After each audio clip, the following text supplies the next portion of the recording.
Welcome, everybody, to the 13th episode of the Socially Conscious St. Louis podcast. I am your host and your benefactor.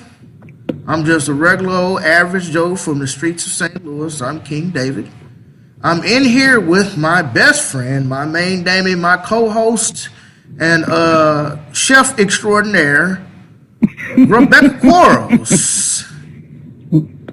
What's going on, people? We are the Obamacare podcast, as he says. Yes, we are the podcast for the working man. We are the podcast for the people who do not have podcasts. We are the podcast for the everyday people, you know what I mean? Because I'm an everyday guy. Rebecca's an everyday girl.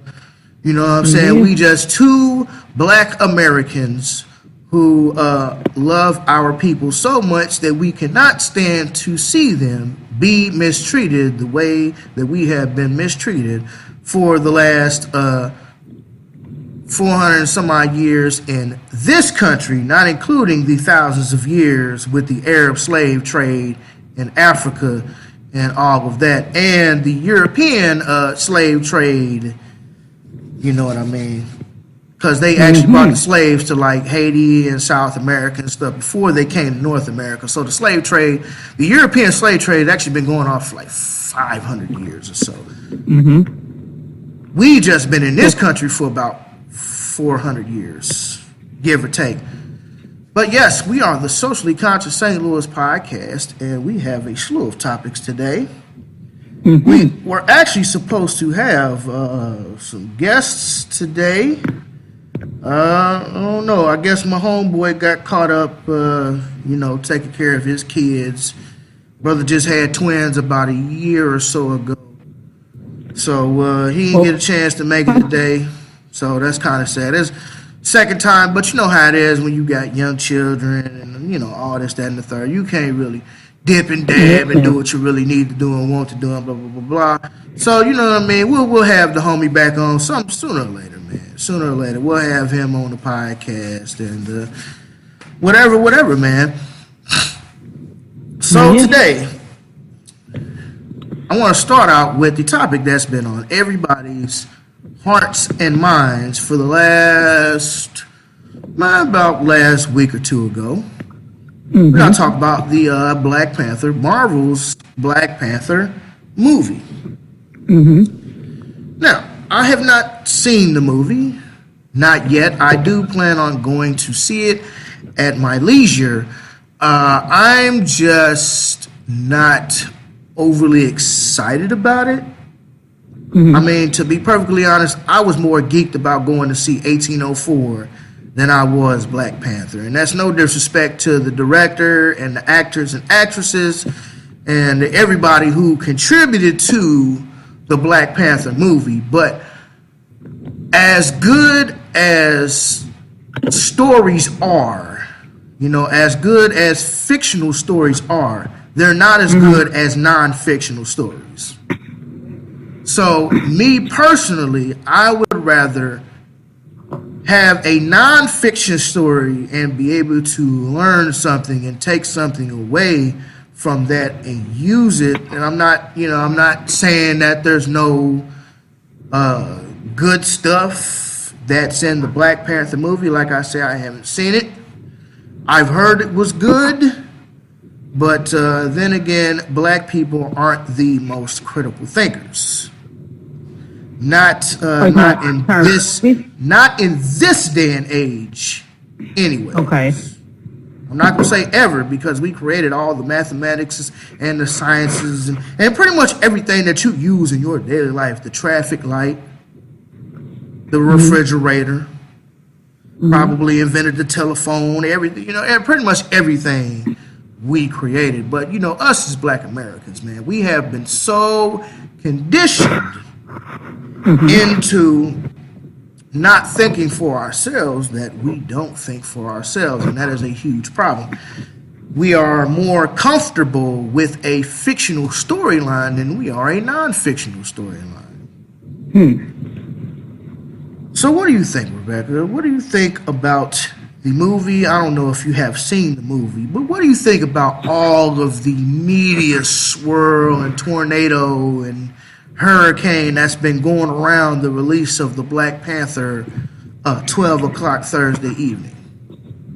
I think it was, I'll say this, in this conversation I've had with several people, I think that the marketing and promotion for it was genius.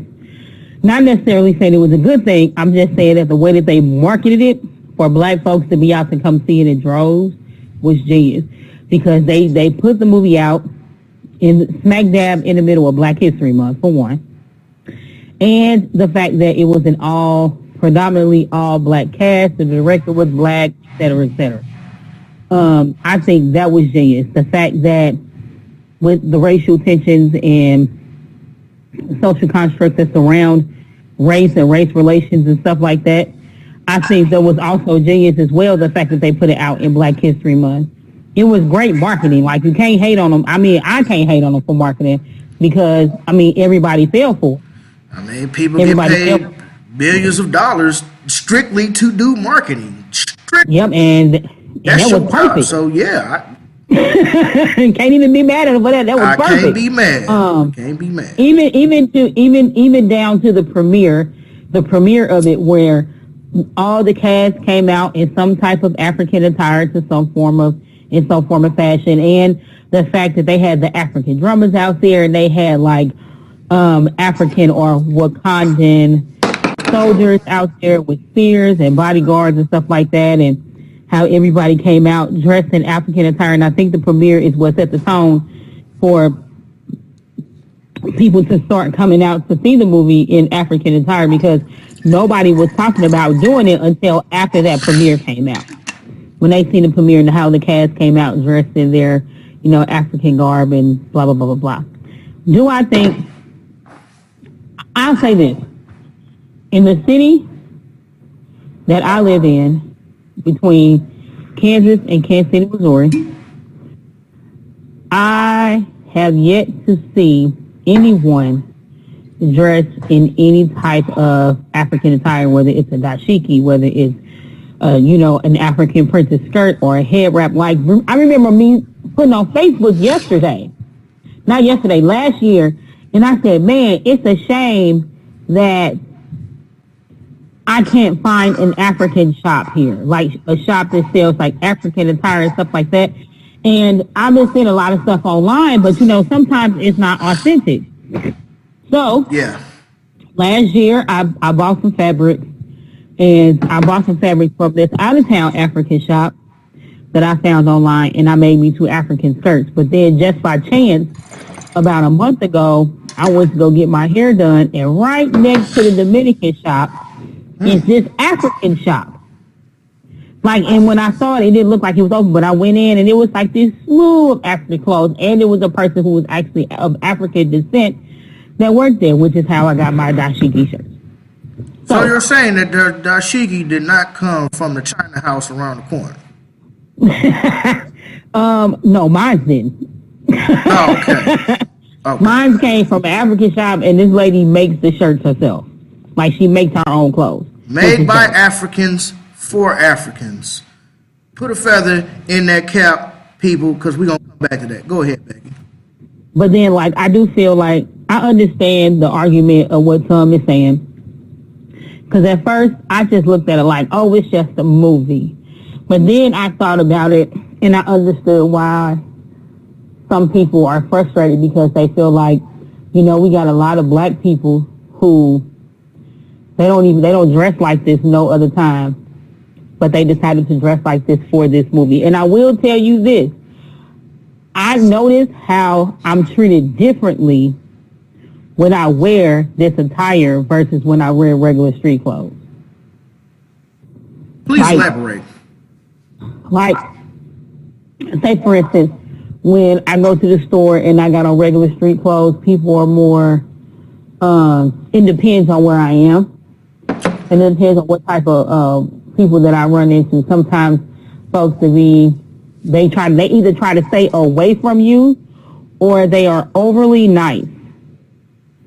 It's either one or the other. So like yesterday, I had on one of my dashiki shirts, and people was typically, when I had it on, people was typically staying away from me.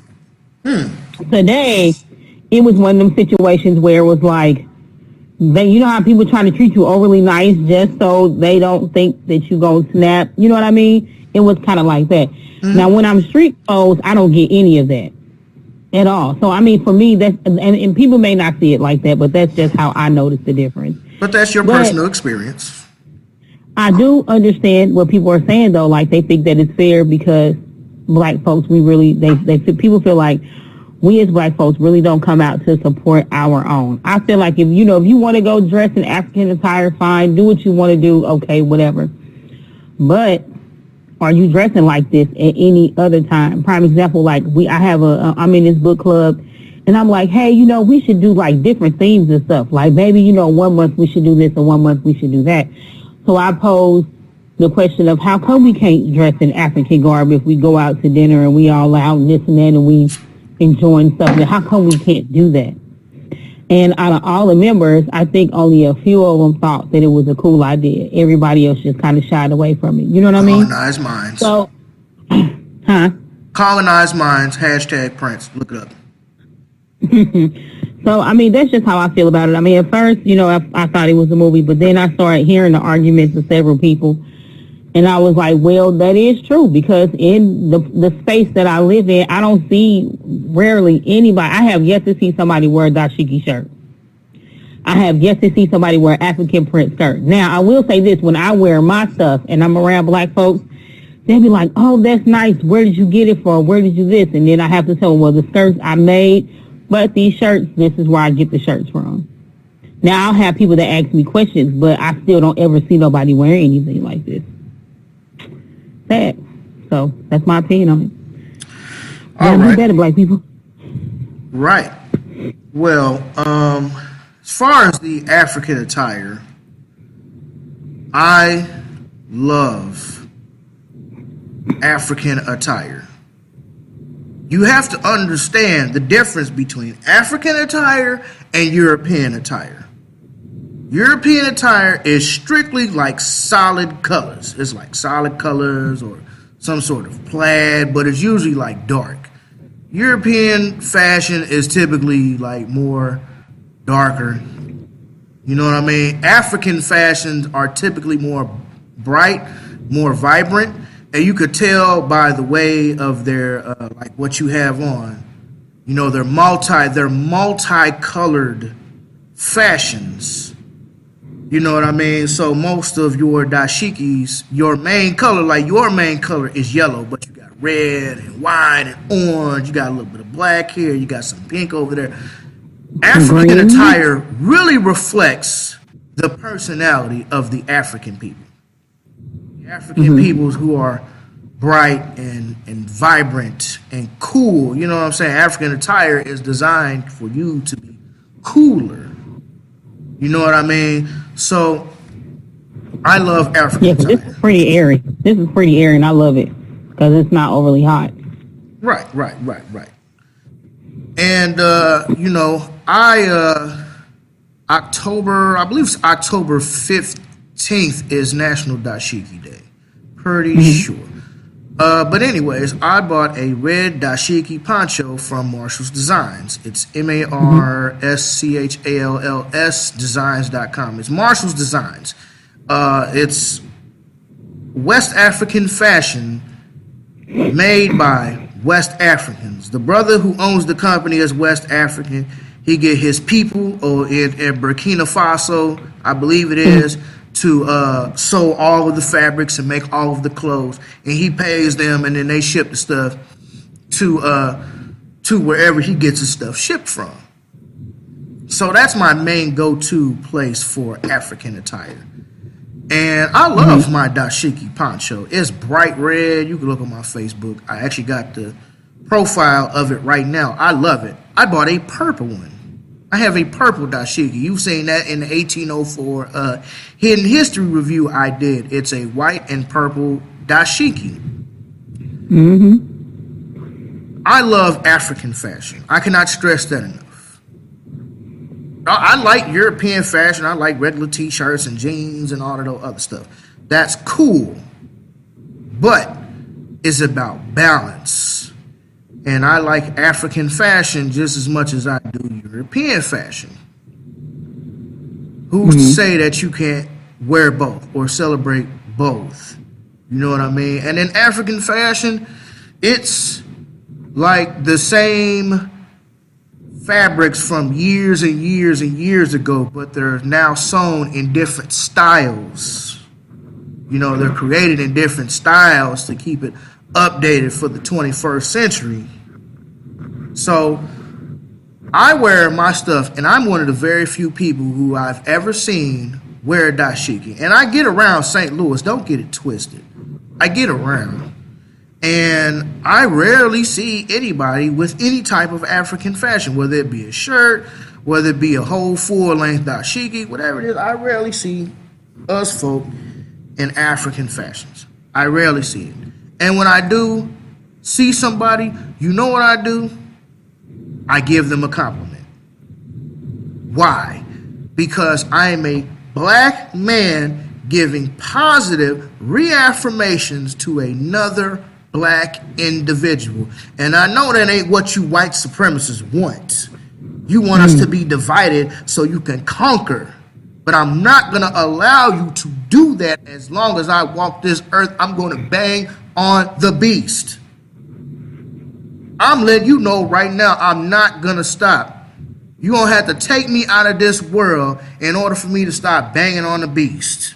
And you're going to take me out of this world when God decides that it's time for me to leave this world and not a moment sooner. I give positive reaffirmations to other Africans. I like that dashiki, sister. You look very nice. Hey, man, that's a nice shirt, brother. That's nice. I like that, man. That's nice. Everybody else, they just look. They just stop and stare. They just look. You know, you see a 6 foot tall, sort of heavy set black dude in a dashiki in the hood. I live in the north side. I'm in the hood, nigga. You know how many people you see wearing dashikis in the hood, nigga? Big fat zero. And that's nothing against my neighbors on the north side of St. Louis. There's nothing against them because I understand what has been done to us. We don't see value in each other's lives. We don't see value in the stuff that we create. We don't see value in ourselves. You see what I'm saying? Which is the reason why Black Panther was more of a success than, say, 1804. And again, this is no disrespect to anybody who did the Black Panther movie. But why do we wait for white daddy's approval for us to celebrate our culture? Why do we wait? I've been having this conversation for the past 2-3 days with people. Why are we waiting for somebody to tell our story? It might be a fictional story, but it's still a story. Let's not act like we don't have black comic strips out here. I believe there's a comic strip. It's called From Gods to Kings or Kings to Gods or something like that. It's an all-black publication, comic strip. I remember when I went to the Kwanzaa Holiday Expo at Better Family Life 2 years ago-ish. You know what I mean? I seen several like black-owned comic publications, books, you know what I mean? I've seen several like black-owned, black-written books for kids and stuff like that, you know what I mean? And being in a place like that where you're around other people of African descent and there's no animosity, there's no hatred, there's no jealousy, everybody are brothers and sisters like it was before the European conquest. Well, technically before the Arab conquest, but let's just say before the European conquest. Because they the ones out here doing the majority of the damage, so we're going to steal the Europeans. That is amazing. But when I wear a dashiki, I get all type of crazy looks. Don't get me wrong. Now, it seems like females get it faster than men do, because I get a lot of compliments from women. Oh, I like that. Where you get that from? Oh, that's cute. Oh, I like that. Blah, blah, blah, blah, blah. I like that. Blah, blah, blah, blah, blah. You know what I mean? Mm-hmm. Men, not so much. Every once in a while, you might get somebody, hey, bro, that's nice, bro. Where you get that from? Blah, blah, blah, blah, blah. But majority of the time, it be mostly females who I see complimenting me or wearing African fashion. So back to Black Panther. Mm-hmm. Why do we wait for a movie premiere, which is not even owned or controlled by black people? I'm not hating on Marvel/Disney. Disney is racist as that deal. Disney is about as racist as they come. If you don't believe me, look up these two facts here: Dumbo and Song of the South. And if you don't think Disney's racist after that, then you are probably on the white supremacist team. Let's just put it like that. Because back in them days, the racism was out in the open. When you see them three crows in Dumbo, well, I done seen about everything. I see elephant fly. That was a negative depiction of black people. But y'all don't know that. Y'all ain't looked that far into it. It's just a movie. Well, no, it's never just a movie. It's propaganda. Hitler, it is a well-known fact that Hitler used media propaganda to get the Germans to think that it was okay to slaughter what they call the Ashkenazi Jews. Hitler used TV and newspapers, radio, any way he could to sway people into thinking that it's okay to slaughter these Jewish individuals. The war tactics don't change. They might evolve, but the same thing is happening to this day, which is why you don't see any positive black families on TV. Usually they're mixed. Might be a black woman with a white man, or a black man with a white woman with a mixed child. This is all propaganda. And there's people who say, it's like, well, you know, Black Panther shows black people in a positive light. Okay, good. I'm happy about that. I'm glad to see more positive images of black people, black African people in the media. I'm happy about that. I'm never going to say I'm not happy about that. I am happy about that. But how should I say? It's not good enough. It isn't. It isn't. It's not good enough. Well, how come you just can't be happy, brother? You always raining on our parade. Ain't nobody raining on your parade, but I'm just trying to give you some facts. I went to the 1804 premiere in St. Louis. And let me tell you, the movie theater wasn't even full. It was almost full, but it was not full. I was anticipating 1804 for about a year and some change. Like I say, I am a listener of Tariq Nasheed. I am not a follower. I don't follow anybody. Let's make that perfectly clear. I don't follow anybody.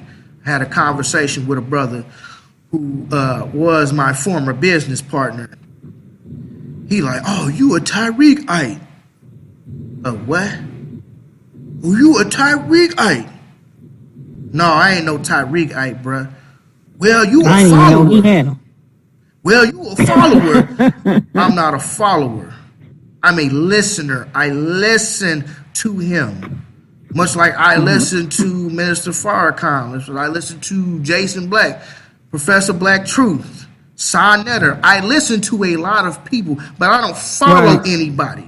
I take their information, I listen to it, I cross-reference it, I cross-examine it, and if it's something that's factual and that I can use, I keep it. If it ain't, I throw it away. Right. It's just like the Bible. And I'm going to keep harping on this. The Bible can be used to enslave people because that is what white folk did. They used the Bible to enslave us. And I know you don't like to hear that. Black people, white people. I know you don't like to hear that, but it's the truth. The Bible was used to enslave us. The first slave ship that brought us to America was the good ship Jesus. Not just Jesus now, but the good ship Jesus. That is facts. The good ship Jesus was the first ship that brought us over to North America as slaves. Then you have Jesus in the Bible, who is actually Caesar Borgia, who I believe was the Pope's nephew or something like that, which Michelangelo used him as the template for Jesus. Up until that time, Jesus was black. And I know you don't want to hear that, black people, but Jesus was black prior to Michelangelo painting the Last Supper. Jesus was black. You can go to museums and look at it. You can go Google it. It's true. The Bible even talks about how Jesus was black. It said he had hair like wool and feet like bronze. What's that tell you? He was a nigga. And I know you don't like to hear that he was a nigga, but he was a nigga. Okay? All right. So, I'm not mad about anything. I just want us to have balance. That's all. People, when you speak out against something, people think that you hating. I'm not hating. I just want us to have a balance. It's okay for us to go out and give all, not all. It's okay for us to go out and support a Black Panther. It's okay for us to go out and support a Hidden Figures, 42.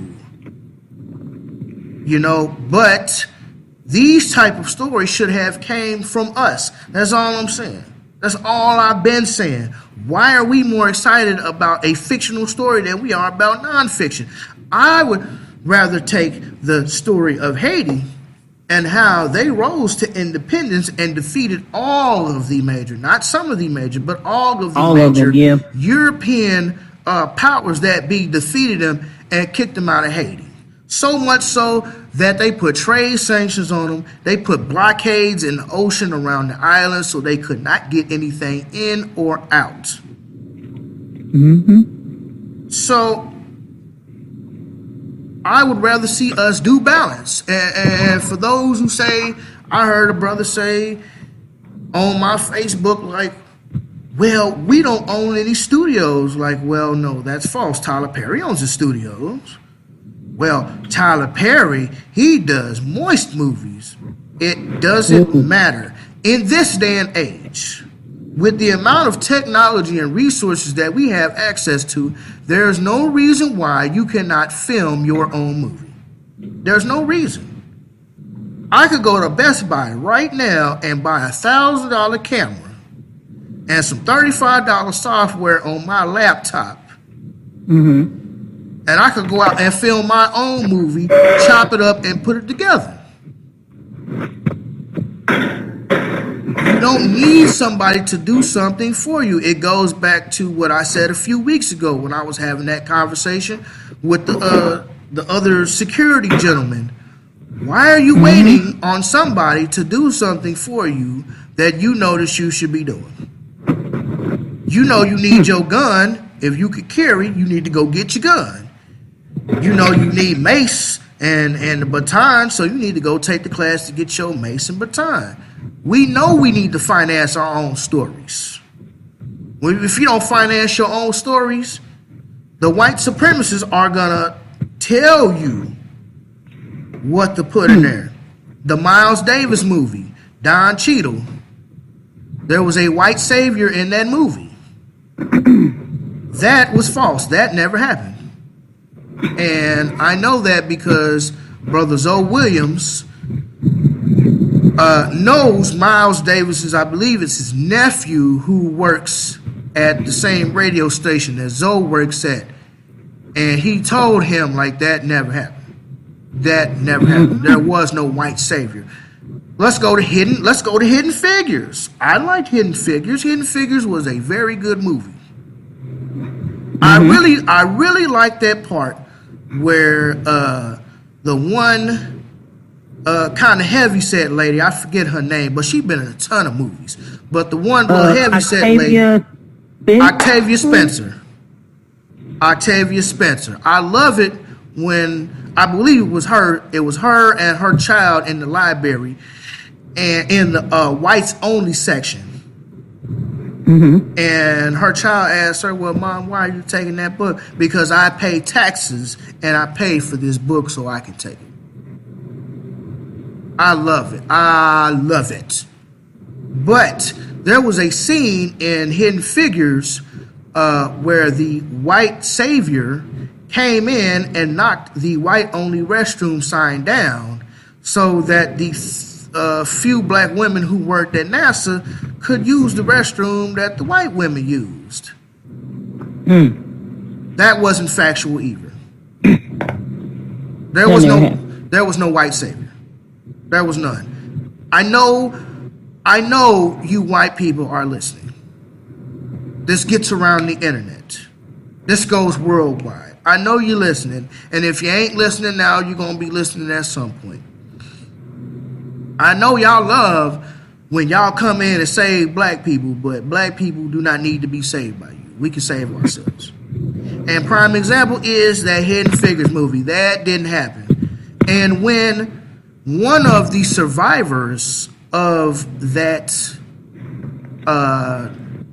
NASA project program, one of the women who are still living, when the movie came out, she did an interview with, I think it was the director or the producer and whoever was the host of this show, and they were on there together, and she point blank asked dude, like, why did you put that in there? That didn't happen. And they like, and the dude like, well, that didn't happen? The host was like, that didn't happen? She's like, no, that didn't happen. She like, we just got tired of going halfway across the campus for us to use the restroom, so we just started using it anyways. So she asked dude, so why did you put that in the movie? And it's not factual. He couldn't say nothing. Nothing valid anyways. Okay? So as good as Black Panther is, Black Panther could have and should have been produced by black people. I know Black Panther is owned by Marvel, Marvel's owned by Disney, but there are other things that we can produce that we can put out here.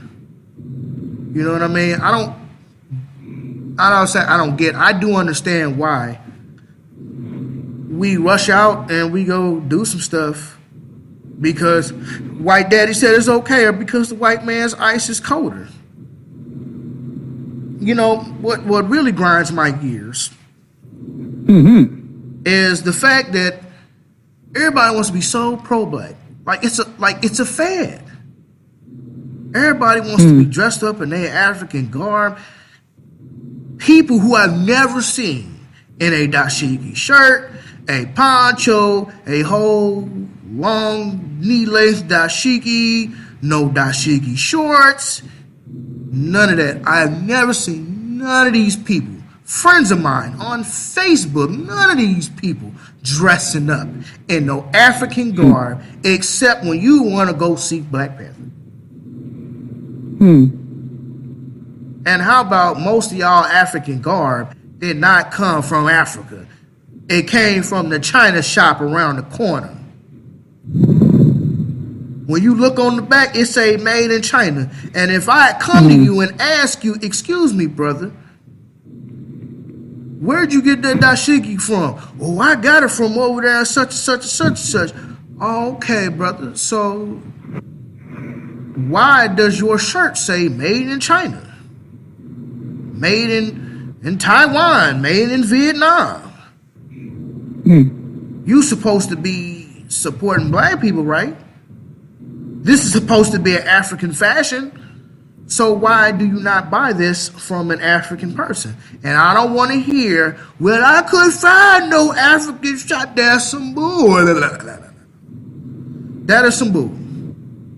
There's tons of places online that sell different type of dashiki fashions. Tons of places. Tons. And that just tells me where your mindset is at. I got a whole dashiki outfit and a dashiki dress. Right. I remember I bought you that skirt. And, yep, you bought me that skirt. Right. And it's wax fabric made, I believe it's in East Africa. And I forget what the actual words say on the skirt, but it says, who is like mama? The translation of what is on your skirt is who is like mama. And I talked to the brother who sold it to me, and I was looking at it because honestly, you was like, hey, pick me up a dashiki. That's how you know somebody about that life, when it's made by black people. And I can say that Rebecca is about that life. I told her, hey, I'm finna go to this Kwanzaa Expo. It's gonna be dope. I've never been. I don't know what it all entails, but I wanna go. And Becky was like, hey, pick me up an African print skirt. I was like, well, what kind of African print skirt do you want? The color? She's like, it don't matter. You got good taste. Just pick me up an African print skirt. So I was looking at some stuff, and I seen this one skirt, and I looked at it, and something spoke to me about it. It's like yellow and black and gray. It's got a little red in there. It's really nice. It's really nice. I actually wouldn't mind having that same type of pattern in like some shirt or some shorts or something like that.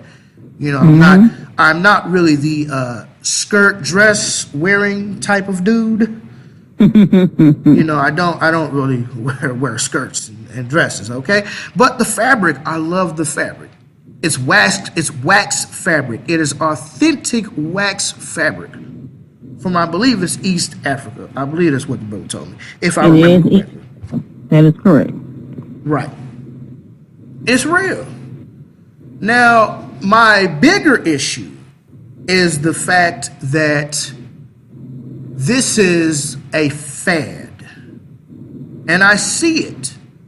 In 2 months, you can mark my words, 2 months from now, when we do the Socially Conscious St. Louis episode, whatever, I bet you that all of that African hype has died down. I bet you. Matter of fact, I can bet you that all that African garb that they had when they went to the premiere of Black Panther is going to be sitting up in their closet collecting dust after this. I bet you any money. And that's just the state that we're in, and that's not necessarily our fault.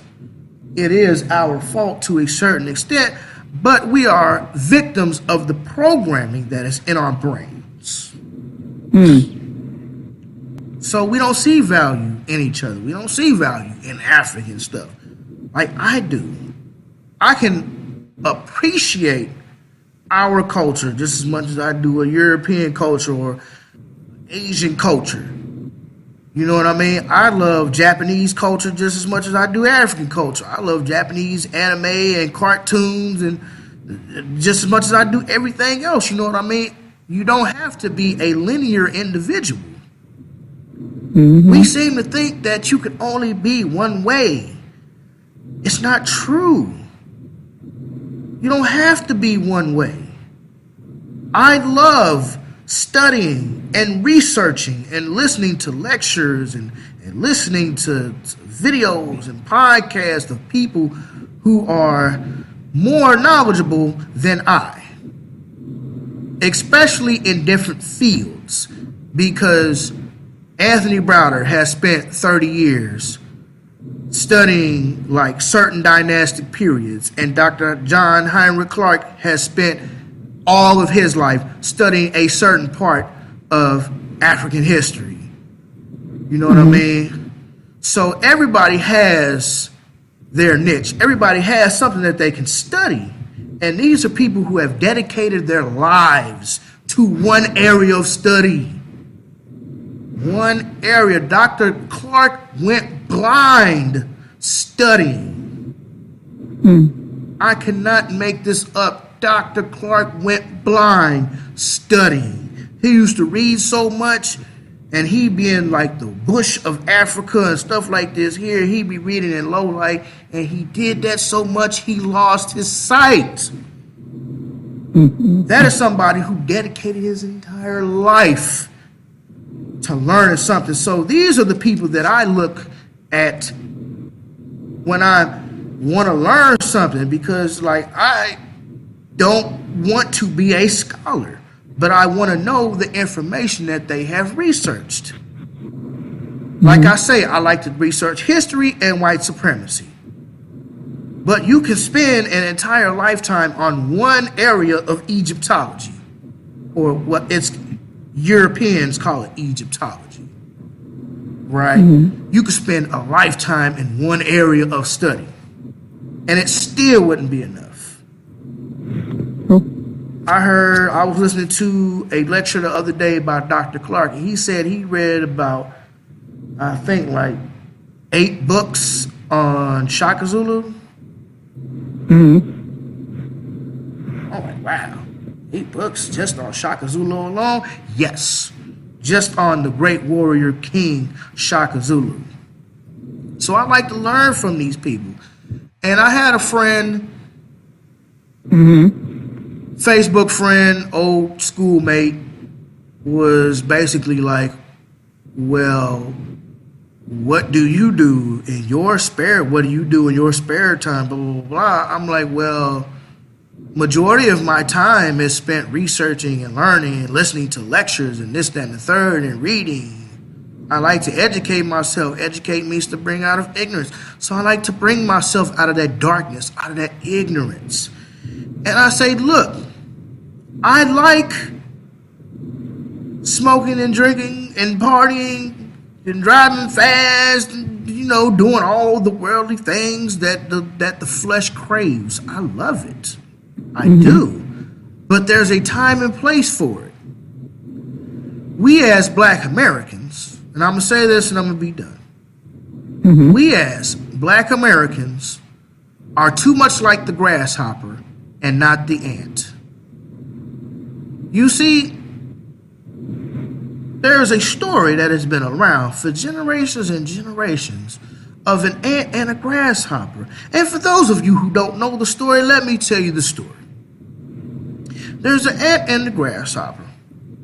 The ant is working day in and day out from spring until right up to the edge of winter.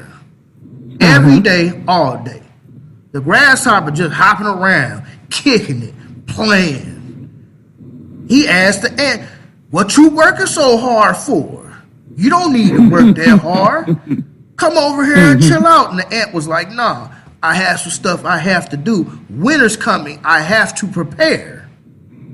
I have to prepare for the winter. Grasshopper like, nah, don't worry about that, dog. Don't even worry about that. We good. Nah, the ant was like, no. Winter's coming. I have to prepare. Grasshopper like, well, I'm going to keep on doing what I'm doing, playing around. And then when winter came, I believe the grasshopper was looking at the ant like, hey, what's up, man? You got some resources? That's what we do. We, Black Americans, play too much instead of working towards getting a solution about switching the system of white supremacy into a system of justice. We play too much. While you buy your kids Jordans and PlayStations and True Religions, white people are buying their kids guns and teaching and doing combat training. That's the difference. They teach their kids how to hunt, how to kill, how to go out there and look at the herb, the stuff that we did thousands of years, you know, hunting, gathering, looking at your surroundings, learning your environment, which way is north, which way is south, which way is east, which way is west. Yeah. Teach their kids all of that. We don't. We too busy playing. We too busy playing, and we think that somebody gonna have sympathy for us. I'm not gonna say all of us, because there's a good number of us who are preparing for what is to come. There's some stuff coming, so there's a good number of us who are preparing for what is next. But the majority of us are still playing. You know, like whites in South Africa are only like 1% of the population. 3% of the population. But so they're the minority over there. Whites are the minorities everywhere, technically. If you factor in all think of about it, yeah. Whites are white people are genetic recessive. So anytime they mate with a melanated person, that child becomes melanated. So if you take into account all of the melanated people, the Aboriginal Australians, the Asians, the original Asians, and the Asians that we see today, all of the Arabs, all of the Hispanics, the Mexicans, the South Americans, if you take all of the melanated people, the Eskimos, the Indians, put them together, we far outnumber the white people. And that's not saying that white people can't exist. White people can exist. We ain't got no problem with white people. We just have problems with white supremacists. So, you know, these same white supremacists that went down to Mississippi, well, not went down to Mississippi, but they were Mississippi residents, and they had a Black Panther premiere at one of the movie theaters somewhere in Mississippi, and these white supremacists were outside protesting the movie, talking about it was a sin to see a movie and some other stuff, which they use their religion to hide their white supremacy, which means that white supremacy is the only religion, much like you hide behind the flag, your patriotism. You know what I mean? Like I say, there's an excellent song by Millie Jackson. It's called Child of God. And to hammer my point home, this was 1972 when this song was released. So I'm just going to play the last verse of Child of God, and she really going to hammer the point home for me. I know some people who go to church on Sunday. These here same people who wear a sheet on Monday. They talk about justice and being free, but they'll watch a lynching so easily. Yes, it's hard. It's hard to believe in children of God. There you go. I know some people who wear a suit on Sunday, then turn around and wear a sheet on Monday. It's hard to believe that you're a child of God. And for those of you who are listening, you know who I'm talking about. I'm talking to you.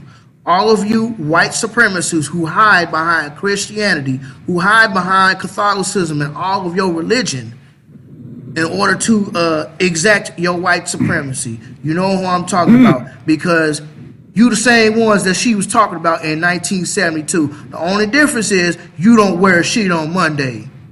You wear another suit. But your racism is still clear and ever present. That's my piece. Becky?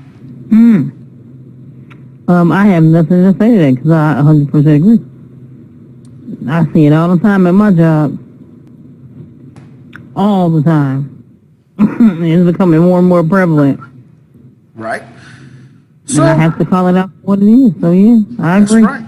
That's right. So, now, what do you think about Target doing a Black History section of the store? They got like shirts and placards and stuff like that. What do you think about that? Well, I'll tell you two things. I don't shop at Target anyway because I think it's overpriced nonsense. And second of all, I just feel like this is just another way for them to basically profit off the black dollar. Like, don't y'all profit enough? Well, I will tell you this. A lot of black folks don't shop at Target. They shop more at Walmart than they do Target. Yeah. But I mean, Yeah. some black folks do shop at Target, but they shop more at Walmart than they do Target. But I feel like that's just the way for them to pull in more black dollars, because everything I think is strategic, and I know how this country runs is off the black dollar. So it's just another way for them to pull in more black dollars. Yeah. I can concur. I think it's a little offensive. The only reason why you're trying to pull it off now is just because of all the hype with Black Panther, and you see how that's going, and now you're like, oh, well, maybe we should do that too and pull in more black dollars, pull in more black support. Don't nobody need niggas, but everybody need niggas. Yeah, and don't nobody want to be a nigga, but everybody want to be a nigga. So I'm just saying. That's cool. Yeah, I agree. So what are you thinking? I seen a few of the items that they had online. Like, I don't shop at Target because there's never really any Targets near any black communities, So I don't shop at Target. The closest Target to me, I think, is at like 40 and Hanley over there in that neighborhood. I think it's the Target Greatland. But ain't this a Target off of Lucas and Hunt and West Florissant? No, that Target's ain't over there no more? closed. That Target's closed. What? Been closed for a few years. I was like, hold on. Really? Yeah, it's been closed for a few years, actually. And wow. To be honest, if I was Walmart, I would take that spot. It's better. That spot. It's better location. It is. And I mean, they can still keep the one on West Florissant open. But, actually, I probably wouldn't. I would probably close the West Florissant location and then move over there right at Lucas and Hunt. I guess you can have 3 Walmarts because, you got that Walmart on Lindbergh, you got the Walmart on West Florissant, then you can have a Walmart further down West Florissant, which technically that would be okay. But, Target's usually not near any black communities. That's probably why we really don't shop at Target. And not to say I've never had anything against Target. I did kind of think that when they had the gender neutral bathrooms or that was short-lived. Something like that, I thought that was kind of suspect or something like that. Was it gender neutral bathrooms or did they allow gender specific people to go in their particular bathrooms? It was gender neutral. I think it was gender neutral bathrooms. Regis was completely against that. He was like, that ain't good. So they have gender neutral bathrooms. We've had them for years. They're called family restrooms. Oh yeah, though. Yeah, true. We've had they call family restrooms. Family restrooms, yeah. But I guess it's not good enough. You need a gender neutral bathroom, whatever. So anyway, we've been going in for about an hour, going off about some stuff. So let's just switch it up, man. Let's do something a little bit more lighthearted. Okay. Your friend, Omarosa. Was recently exposed by Piers Morgan. Petitioning him for sex. I think she petitioned him for sex, and then I think he turned her down. I could look at my Facebook and check and look at the article and see exactly what it was. But I believe she petitioned him for sex and he turned it down, and then she called him like all type of like homo slurs and such and such like that. I was like, okay, Omarosa, all right. That don't surprise me at all. Yeah, you know how she do. I was like, okay, Omarosa, okay, all right, whatever. Let me see. I'm trying to find it. Trying to find it on my Facebook. Ah, here it is. Piers Morgan says Omarosa offered him sex, called him homophobic slur while on, I guess it's Celebrity Apprentice. So I'm actually pulling up the article right now, according to Yahoo Entertainment.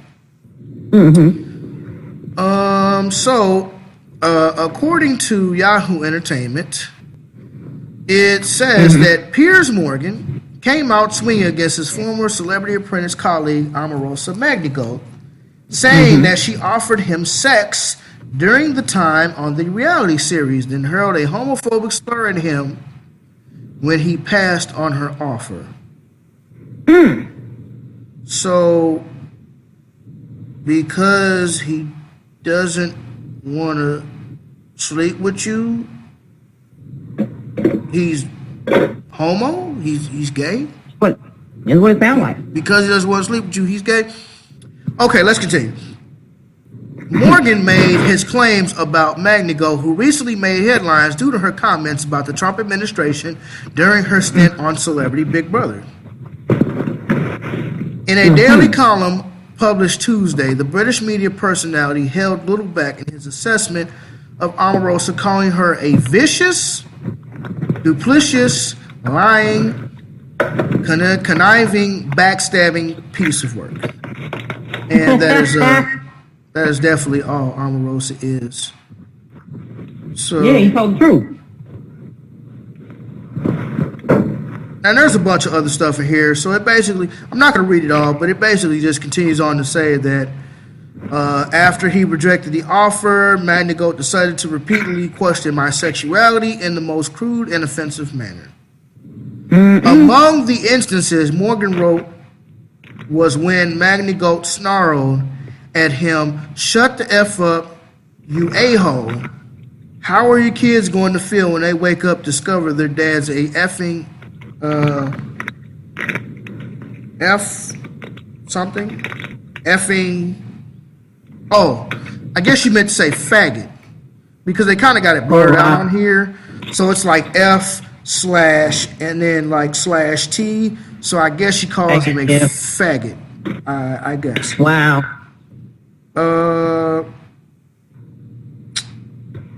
Yeah, so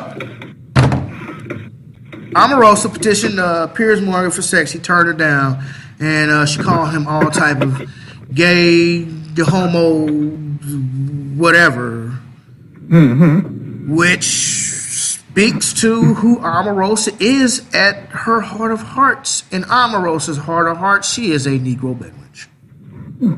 And are we really surprised? I mean, if you sleep with Donald Trump, you can't do nothing but go up from there. So, You stupid. leave us. That nigga Donald Trump did that. So, leave us. Omarosa and I have some things to talk about. Leave us. But is you that thirsty for you to sleep with Piers Morgan? So apparently Omarosa has a thing for old white guys. Could be. Like, you can find a whole lot better looking white dudes to sleep with besides Donald Trump and Piers Morgan. Like, okay, sister. You stupid. I didn't even think that Piers Morgan had them type of resources like that for her to be, but just maybe she just likes white daddy. I don't know. And you know, I know she thinks she's still married to that black pastor. Isn't she still married to that black pastor? Yeah, she's supposed to be married to him, but I've been saying from jump, like, that's a front. Oh, that's how I feel about it. But yeah, allegedly she still is. Go deeper.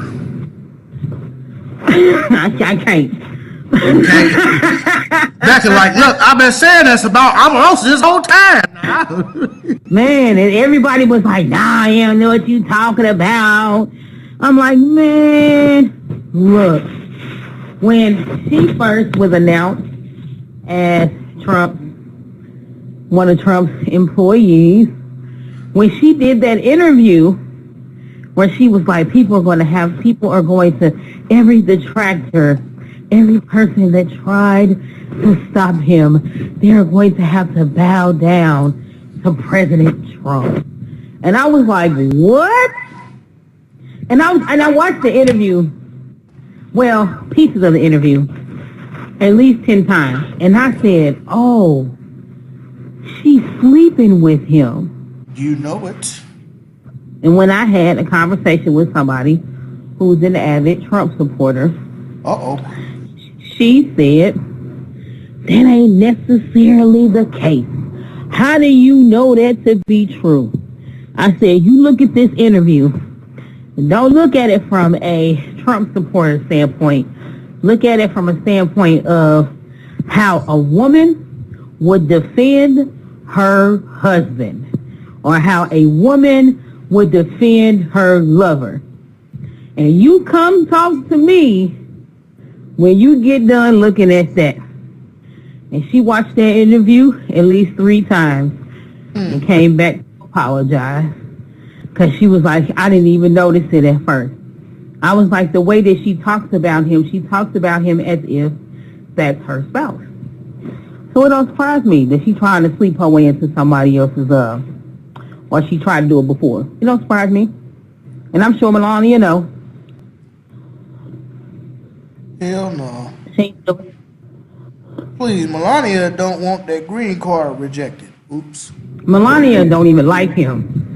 No, you seen when he tried to hold her hand and she was like, no. Yeah, she swatted him. She said, back your hand off of me. I don't like you. Or just like he turned around to smile at her or something, and he turned back around and that face was mean. She was cold as ice, brother.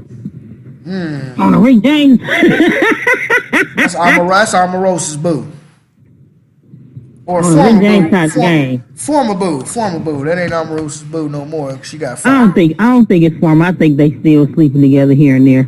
You think so? Probably just more disagreed. That's possible. She's like That's Trump. possible. Like anytime you get fired from the White House and you running through the White House yelling and screaming, yelling for Trump, that's like on some come on, what's that Tyler Perry movie? Diary of a Mad Black Woman. Yep. Where he was kicking out the house, kicking and screaming. That's exactly what that sound like to me. Security! Man. So yeah, man. That's how I feel about that nonsense. Yay. Becky, did you see the Silk Unsung? I seen a piece of You it. seen the video that I tagged? Did I tag you in that video? Yeah, I seen a piece of that. What do you think about that? You know, I didn't have any thoughts about it. Really? I will say I loved it because I actually seen a clip on one of my friend's Instagram pages. It wasn't the whole like video because the unsung episode hadn't came out. It was like a 30-second clip of them singing. I loved it. I had to listen to it about 5 or 6 times, and I still be going back to my Facebook page, be listening to I wanna be, baby, can't come back home. Like, it just fills me with so much bubbly goodness inside that I just can't contain myself. Because, first of all, I love the fact that who that is? This is my friend. This a friend of mine. Oh, okay, she got Bride of Frankenstein look.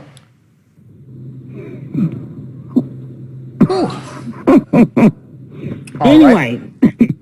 Right. Had to get that good old yarn out. But yes, first of all, I love the fact that Silk is still performing and making new music to this day.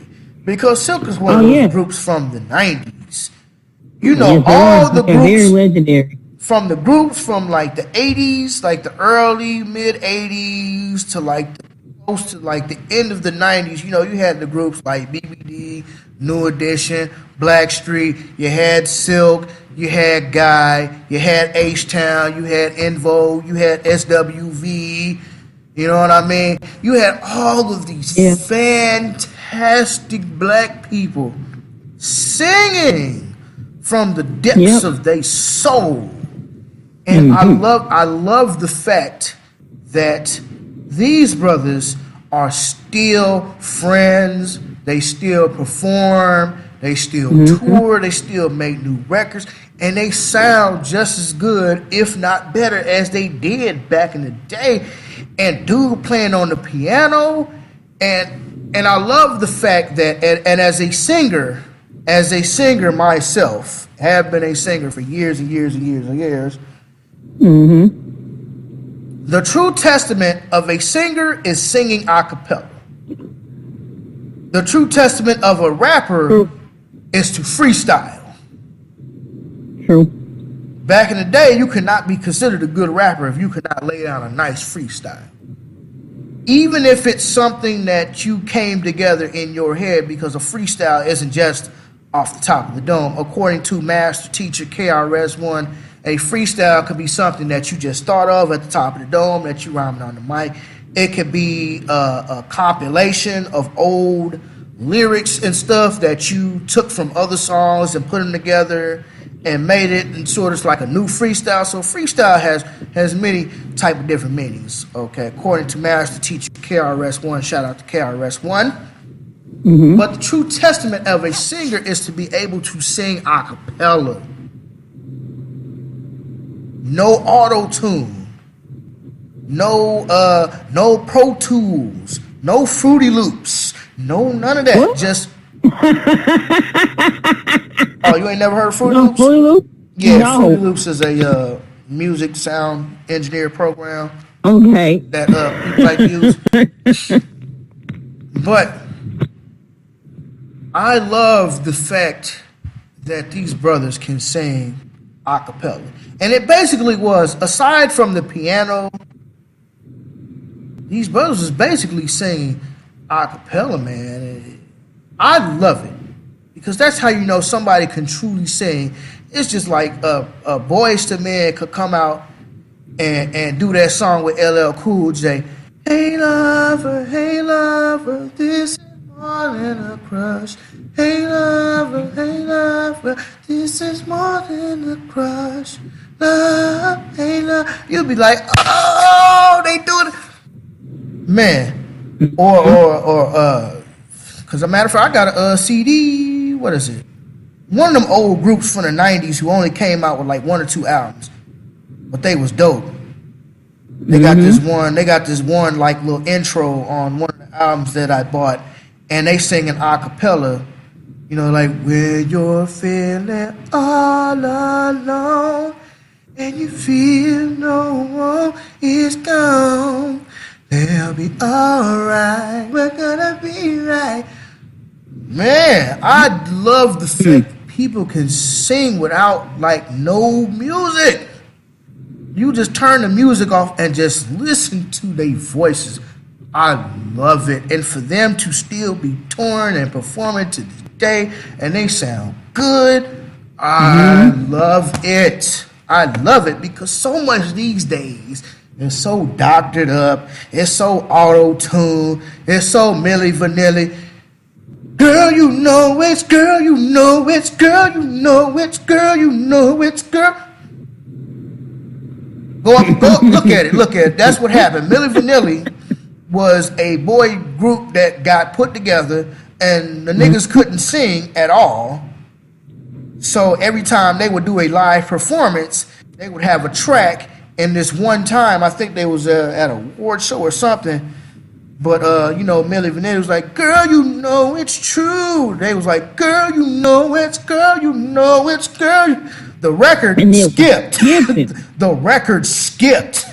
And they on stage looking stupid as, I think this was like the mid 80s when Milli Vanilli was out. Y'all can go look this up. They were on stage doing a live performance, and the record kept skipping. Girl, you know it's, girl, you, and they was on stage looking Stupid. They was on stage looking stupid. Yeah, that's kind of what killed their career. It ain't kind of what killed their career. It really did kill their career. But I feel like when lost, and I'm telling you this as a singer, we've lost the art of perfecting your craft, like even without music. Because, you know, most of the time when you did stuff in school, it was a cappella or it had like a piano accompaniment or something like that, but that's it. Like, it's very few who can sing like Gerald Levert. Baby, hold on to me. Baby, I'm ready. Baby, I'm ready. Girl, I'm tired of playing games. It's few people who can sing like his daddy. His daddy, Eddie from the OJs. Oh my God. Oh my God. He could sing. They could sing so good. The OJs, the Shy Lights, the Isaac Brothers. Man, these people can sing so good. And don't need no music. Do you think Marvin Gaye needed music? Do you think Aretha Franklin needed music? No, they could just bust out with a song and it would fire. I just wish that more people would come out and start, you know, embracing their natural voices so that stuff can start to get better, because honestly the state of R&B right now is trash. It's absolutely horrible. I hate the state of R&B right now, other than like Chris Brown, who's probably the most popular artist, and Sanford. I really like Sanford. He's dope. He plays the piano, he produces and stuff like that. But I mean, aside from that, it really ain't nobody these days except for the old heads, and they, you know, they still do the tours and stuff. You know, the OJ still tour, and I think the Isley Brothers, and, you know, a lot of people still tour. But, I mean, I just wish that the music would go back to a time when people could actually sing. Yeah. People actually sounded good, man. Like, I'm talking about, like, from back in the day on the street corner, doo-wopping and show-stopping on the corner. That's what I'm talking about. Back in the day, when I'm talking about back in the day when George Clinton had a perm. Go look it up. Back in, I think it was the 50s. Back when Parliament was like a doo-wop group. Right. This is before funk. This is before George Clinton did the funk. This is back in the day when Motown was popping and people had perms in their hair and all of that. They was a doo-wop group, and they used to sing on the street corners and harmonize, blah, blah, blah, blah, blah, blah.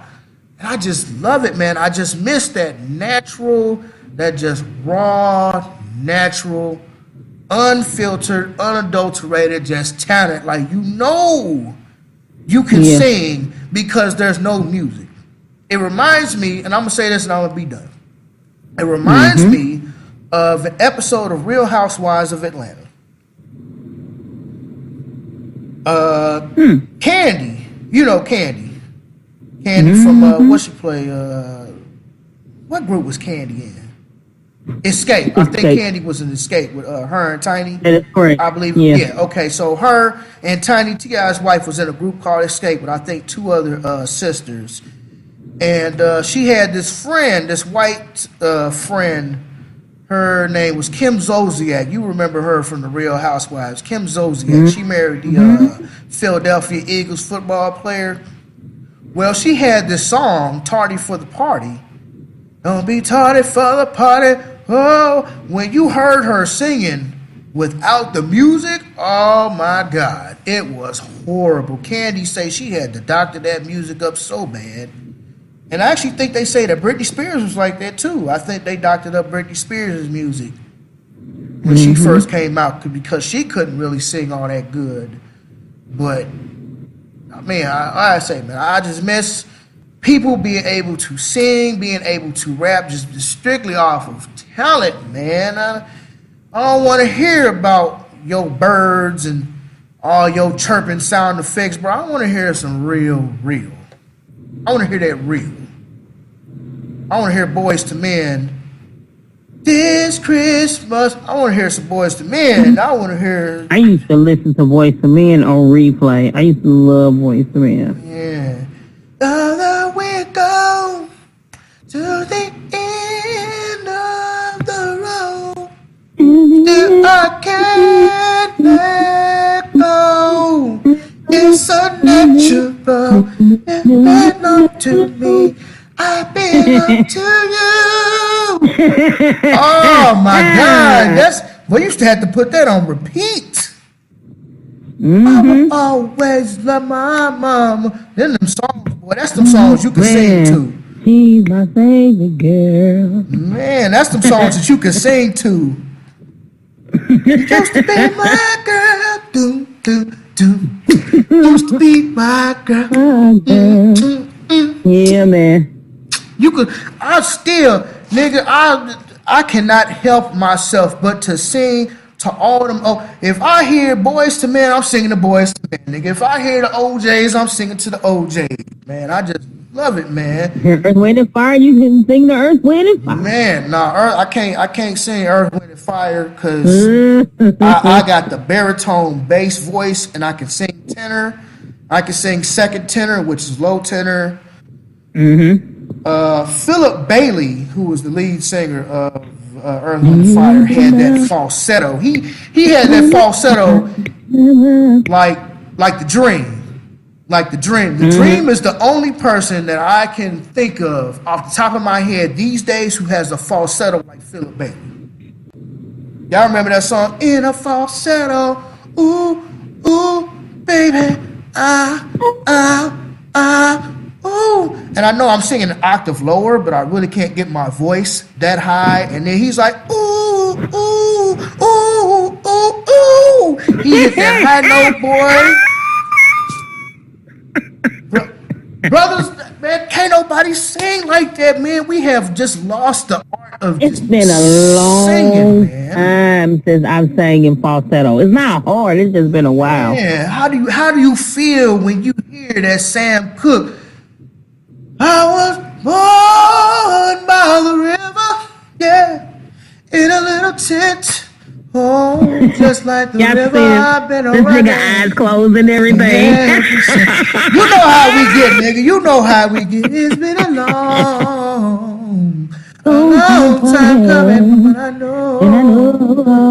Nigga, every time I hear that in Malcolm X, nigga, I got to cry a couple little tears, man, because that song just, it's like, we don't have songs these days that invokes that type of emotion, nigga. I just feel like that we don't have that type of song that just evokes that type of emotion.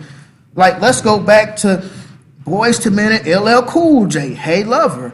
And the whole song is basically like LL Cool J talking about how he met this gal and she had this dude and he doing all this, that, and the other. But he didn't actually talk to the gal because she had a dude and all this, that, and the third. So I'm like, man, that's crazy.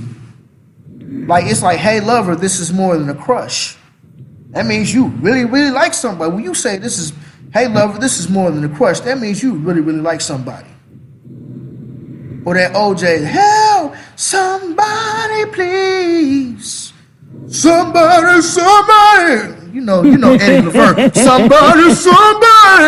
You be like, yes, Eddie, yes. Sing it, Eddie, sing it. Sing it. Rest in peace to his son. Well, actually, rest in peace to both of his sons, Gerald and his other son. I forget their name. They both passed, you know.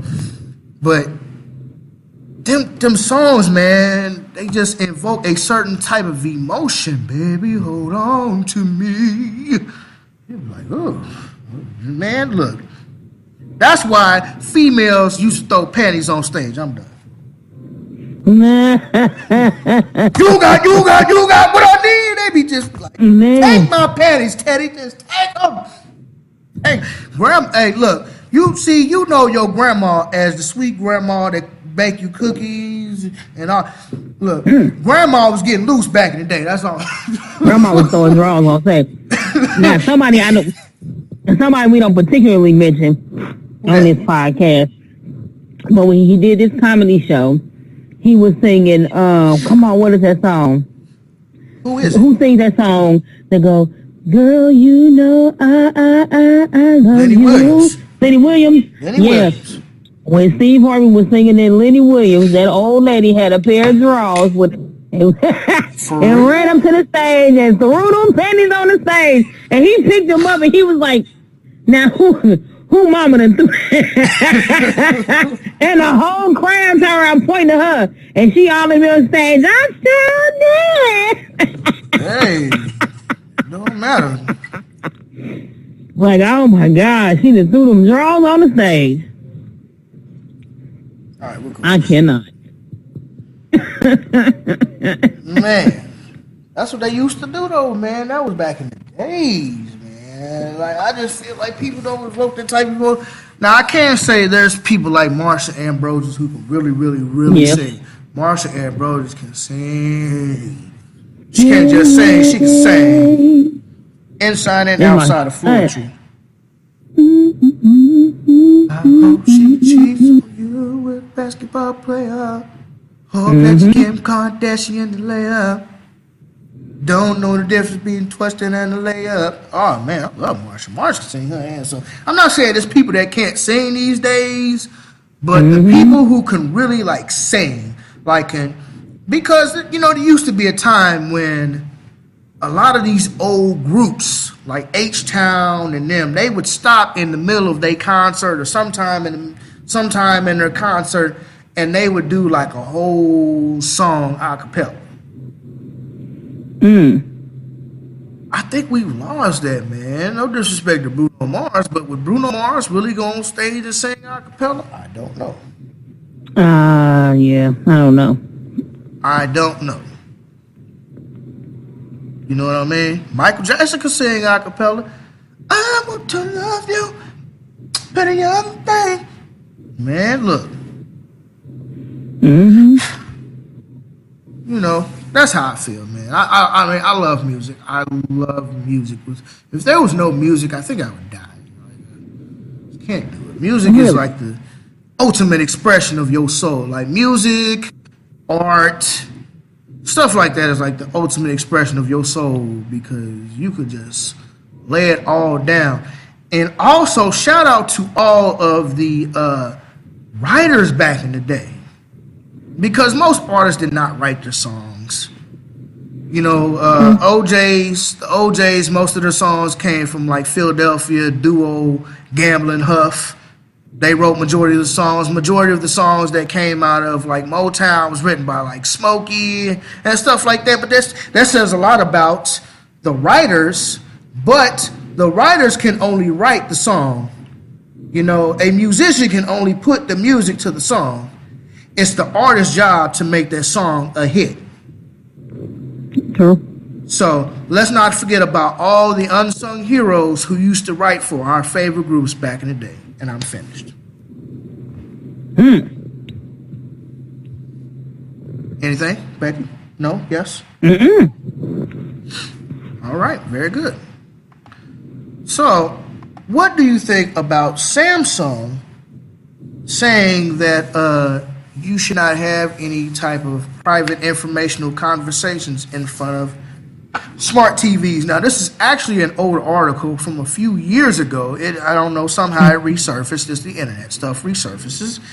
And Samsung came out and said that you should not have any type of private conversations or conversations dealing with any type of like serious private information in front of smart TVs because they're always broadcasting. What do you think about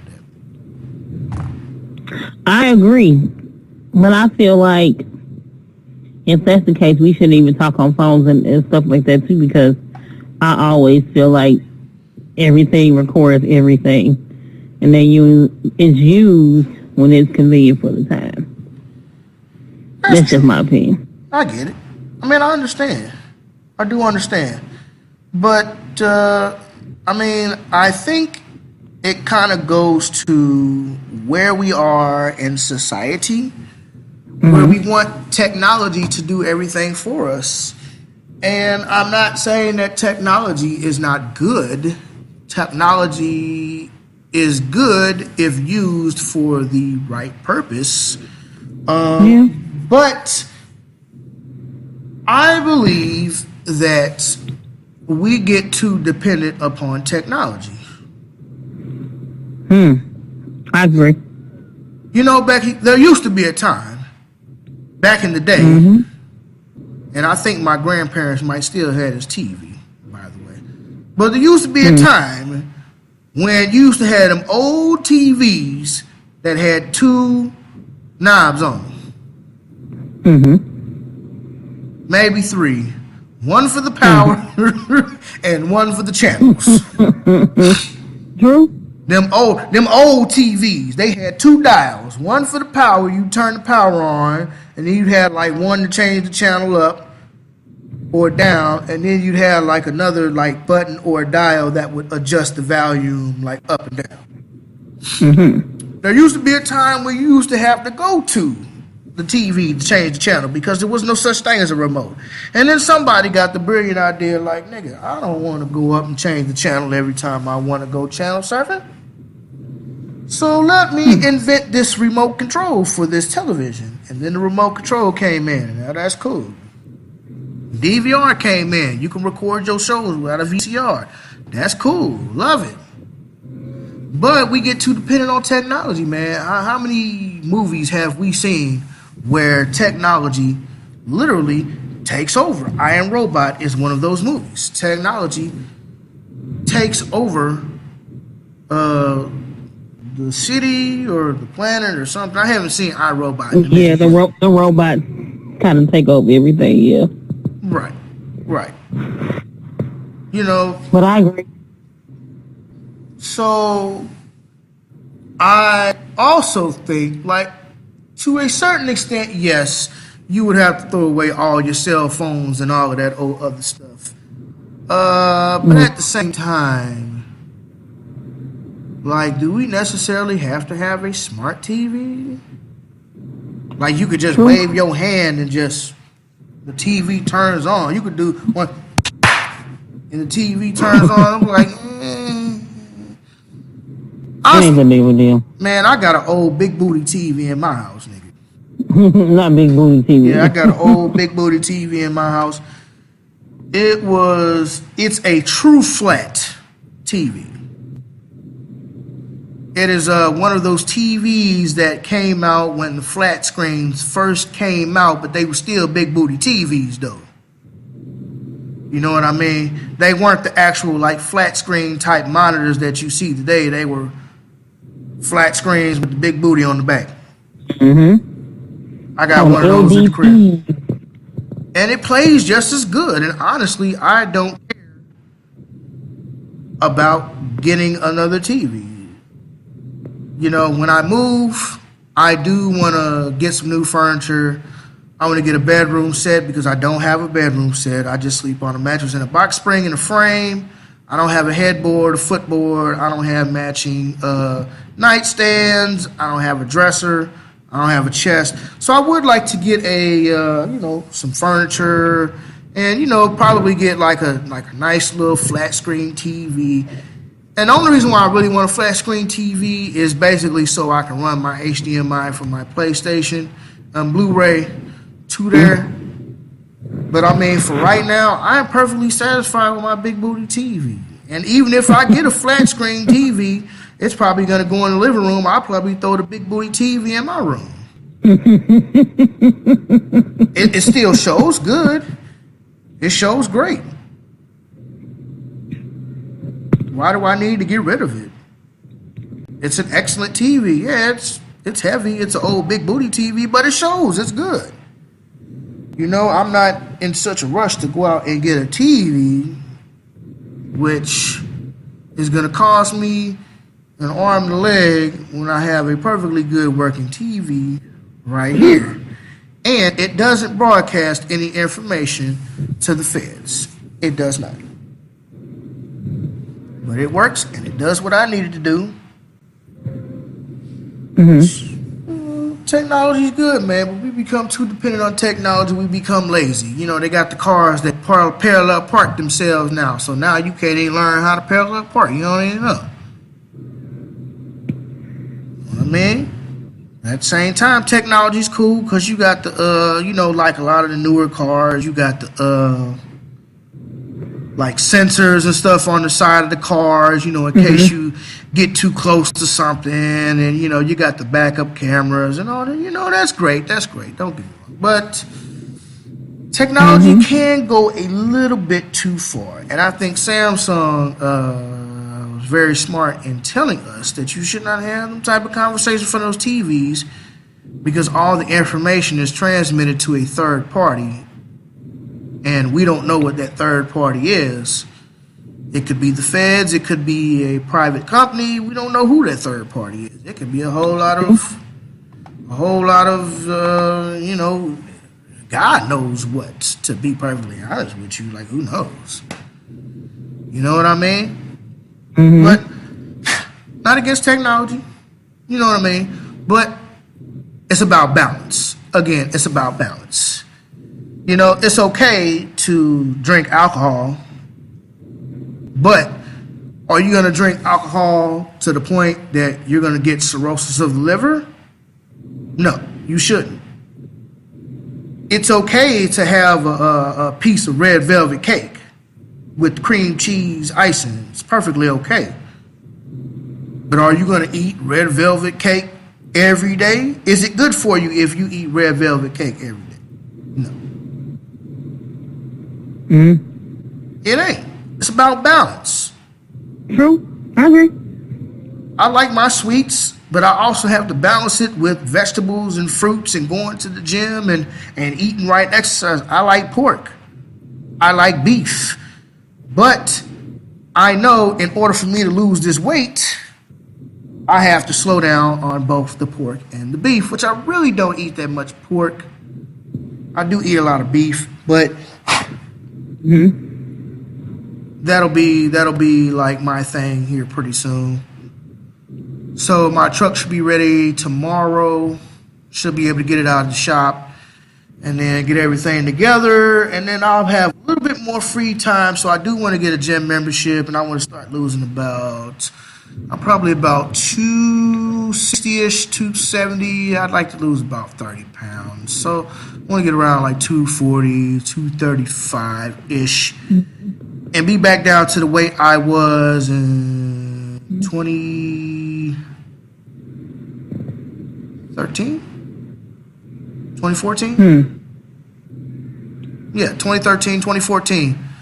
When I was like 235 pounds. And I haven't been 235 pounds in God knows when.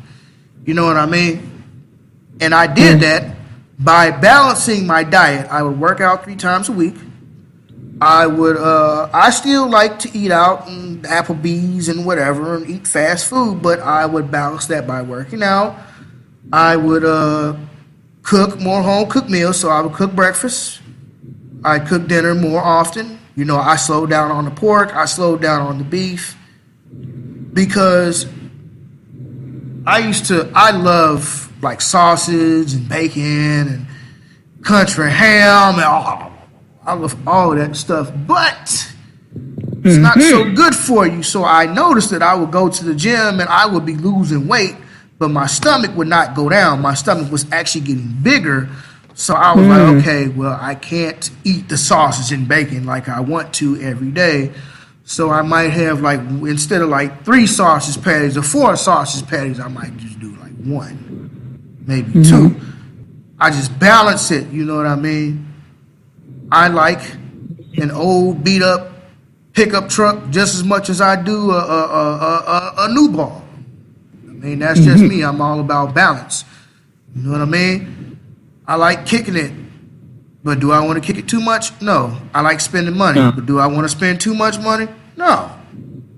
Yeah, everything in life requires a balance. So I think that's the technology thing, man. Technology, just about balance. If you can use the technology and balance yourself, you know what I mean, then be cool with it. I had a girl tell me the other day, because I had to go get this phone. Got to get my concoction together.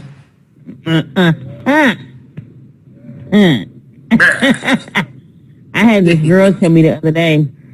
She said that she was talking about downgrading her phone to a flip phone because she felt like she was utilizing social media too much. And I'm like, why? I'm like, just stop using it. I'm like, just stay off of it. Delete the apps from your phone. Why do you have to downgrade your phone service? And she just feel like she can't control herself when it comes to social media.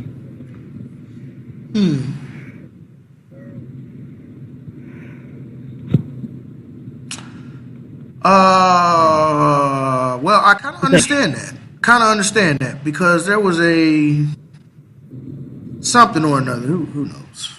I process so much information that stuff comes to my mind, but I can't exactly remember where I found it. But I remember a few years ago there was this television show or something that was dealing with like people with like I guess like smartphone addiction. And one girl on there, I specifically remember saying that she used her GPS to get to work every day. What? She used her GPS. What? I got a friend that's like that. She does that. She used to do that too. And I'm like, come on, so there's no piece of you that wants to even try to remember to where you're going, what you're going to do if your phone dies or if it just stops working. I mean, if you drive the same route every day, you know, why do you need to use your GPS? Right. To consistently get, like, that doesn't make sense. Like, I don't need a GPS to get, because my thing is, once I get to a place about once or twice, I'm usually pretty familiar about how to get there. It's only when I start exploring other options when I figure out what other ways are there to get there. So it's just like, for example, if I was to go to the Wellston Metrolink station from my house, there's a few ways I could go. I could go up Kings Highway to Page. I turn right on Page, basically right there. I can go down to Union. I can take Union to Page. I can go up to Natural Bridge. I can bust that right, turn that left on Jenny Station Road. Bam, you're basically right there. There's several ways to get there. Strictly from just from my house, there's several ways to get there. You know what I mean? But that's only because I know where it's at. I've been there before, so I know several ways to get there. And you know, it's just like if I was to go basically straight up Page, it would probably be faster than going down Natural Bridge. Natural Bridge has a little bit more traffic. It's got more lights. So it would probably be slower for me to go down Natural Bridge instead of just like cut straight up the Page and then turn right on Page. Because, you know, Page, traffic on Page typically moves a little bit faster than traffic on Bridge. We agree to that. Typically. So that's just what it is, man. That is what it is. So, where are we? Yeah. We are hour 38. Okay, well, I was honestly thinking that this was going to be longer, but of course, thought that we were going to have some guests today, and so they did not show up. So this may end up being a short episode, but that's cool. It's not a big deal. It'll still be right around 2 hours. What happened with the Chicago bakery? I haven't heard anything about that.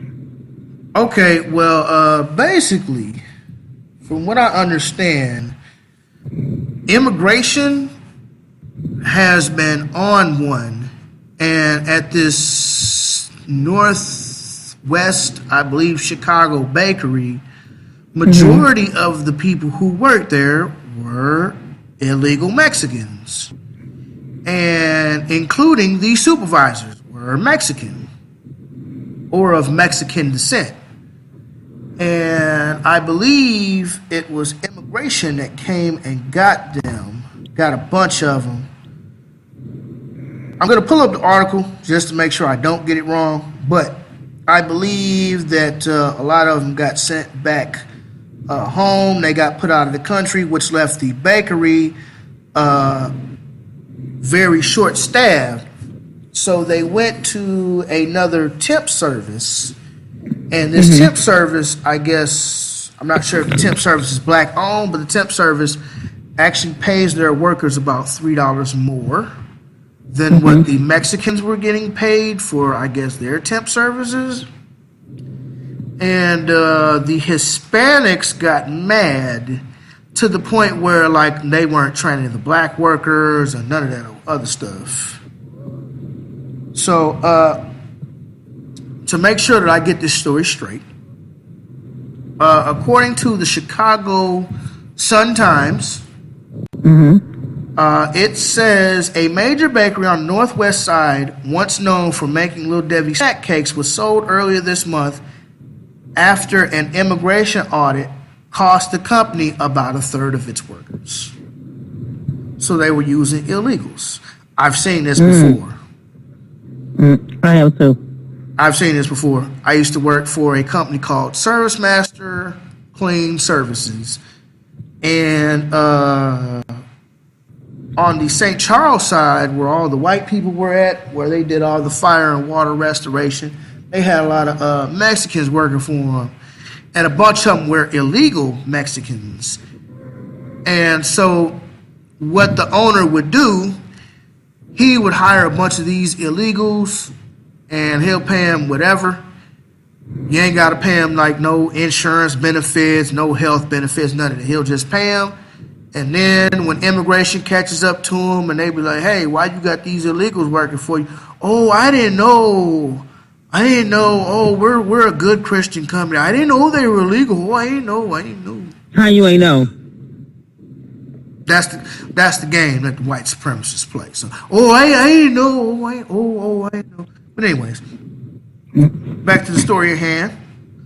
About 800 employees of the main Cloverhill bakery on the northwest side of the company's bakeries in Cicero and Romoville lost their jobs when the audit found many were hired after presenting fake or stolen ID.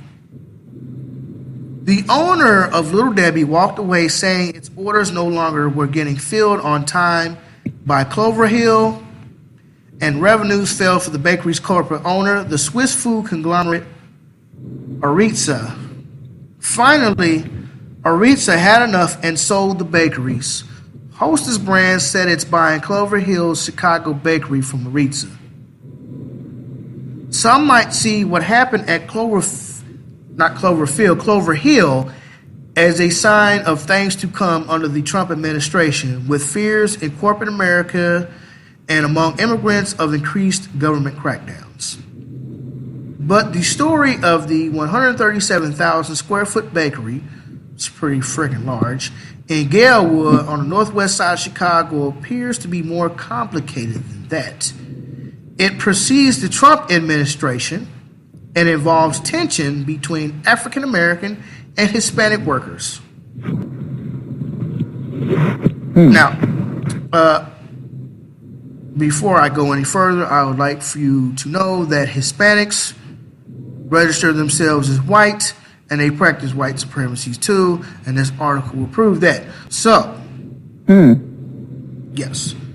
So it says, according to current and former employees, a former company consultant, and a worker activist group, they're pitted against each other, so they don't get along, says Dan Giloth, a community organizer on the west side. We believe that this is a divide and conquer strategy. Unfortunately, in Chicago, there is a widespread segregationist employment model to contract out most of your production work through temporary agencies and look the other way when they target employees by race or immigration status, says Giloth. a former union organizer who is project manager for the group Coalition Against Segregation of Employees. The goal is to create a very vulnerable workforce and keep the wages low. Typical company. Tracy Stecco, a spokesman for Aritza, declined to comment except to say, "Our company briefly owned the bakery operation, but no longer does. So you may want to ask your questions to more appropriate parties such as ICE or the union that is legal bargaining representative for most workers at that bakery." U.S. Immigration and Customs Enforcement hasn't responded to a request filed months ago for public records on the audit, and spokeswoman for the agency will not comment. Nor will the representatives of the temporary employment companies that provide workers to Cloverhill. A hostess spokeswoman didn't respond to a request for comment. Aritza bought Cloverhill in 2014. At the time, according to the bakery employees and community organizers, most of the employees were natives of Mexico, most who've been hired through Labor Network, a temporary employment agency. But many of these workers weren't temporary in the dictionary sense of the word. Most were so-called permatemps, temp workers who actually were permanently employed at Cloverhill. Most had been there for years, at least, and some for decades. So basically, they used temp services to hire all their workers so they don't have to pay any type of insurance benefits or any type of decent pay. And then if anything goes down, they can use it as a scapegoat to say, "Oh, I didn't know. Oh, we contract all of our work. I didn't know." Anyways. So it continues on to say that under Obama in 2015, ICE inspected the documentation of Labor Network's employees at Cloverhill in May 2017. The Trump administration sent letters to about 800 employees saying they weren't authorized to work in the United States, records examined by the Chicago Sun-Times show. Those Hispanic employees didn't return to work, leaving the bakery desperate to fill their jobs. So the company turned to another placement agency, Metro Staff Inc., and it provided Cloverhill with workers screened through the government's e-verification program. Most of those new employees are African American. Ed French, owner of Elgin-based Metro Staff Inc., says his company became the main provider of workers for the bakery, and that about 80% of them are black. According to French, workers at the bakery were paid slightly less before his company was hired 2.5 years ago. With wages up by about 25 cents an hour to just above minimum wage. He says everyone hired through his company is permitted to work in the country and has passed a background check and drug test. According to a former consultant of the bakery, MSI paid the black workers $14 an hour versus the $10 an hour the Mexican workers were making through Labor Network. The consultant, Felix Okwusa, says the bakery offered its remaining Hispanic workers a $1 an hour premium to train the black replacement workers. But Okwusa says Cloverhill soon ran into problems. In a memo to the company, Okwusa, who was African American, wrote that the black workers displayed a higher turnover rate of over 40% and a lower efficiency rate than their Hispanic co-workers.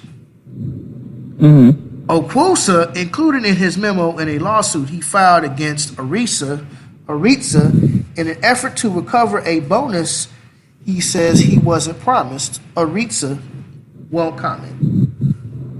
One of the facts of the case and reality in America is that the immigrants do the work for less than an American will, says Okwusa's lawyer, George Opranois.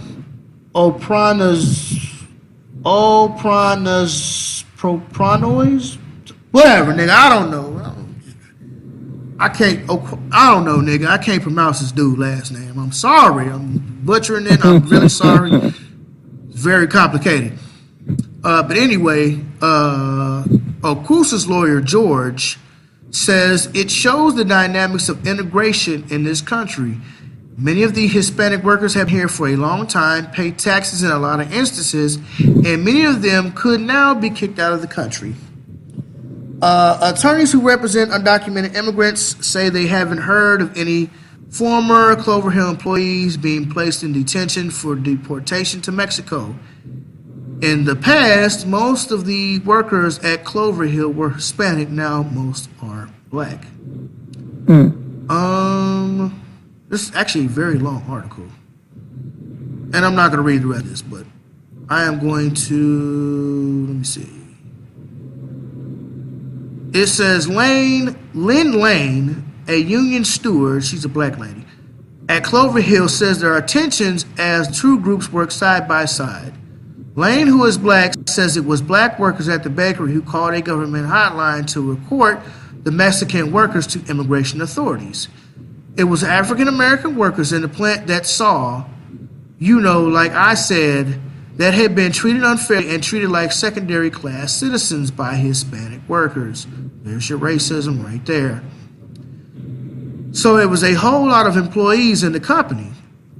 Well, they was given a number. As far as I know, they was given a number to call immigration.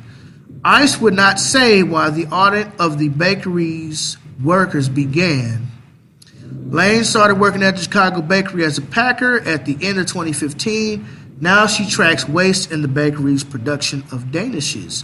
Black workers couldn't communicate well with Spanish-speaking Mexican workers and supervisors, according to Lane, who blames the company for the resulting confusion. She says, when I first started and when first put me in as a packer, I asked the question, do they speak English? She says, and they said everybody. But when I went to communicate with them, nobody spoke English. There's your racism number 2.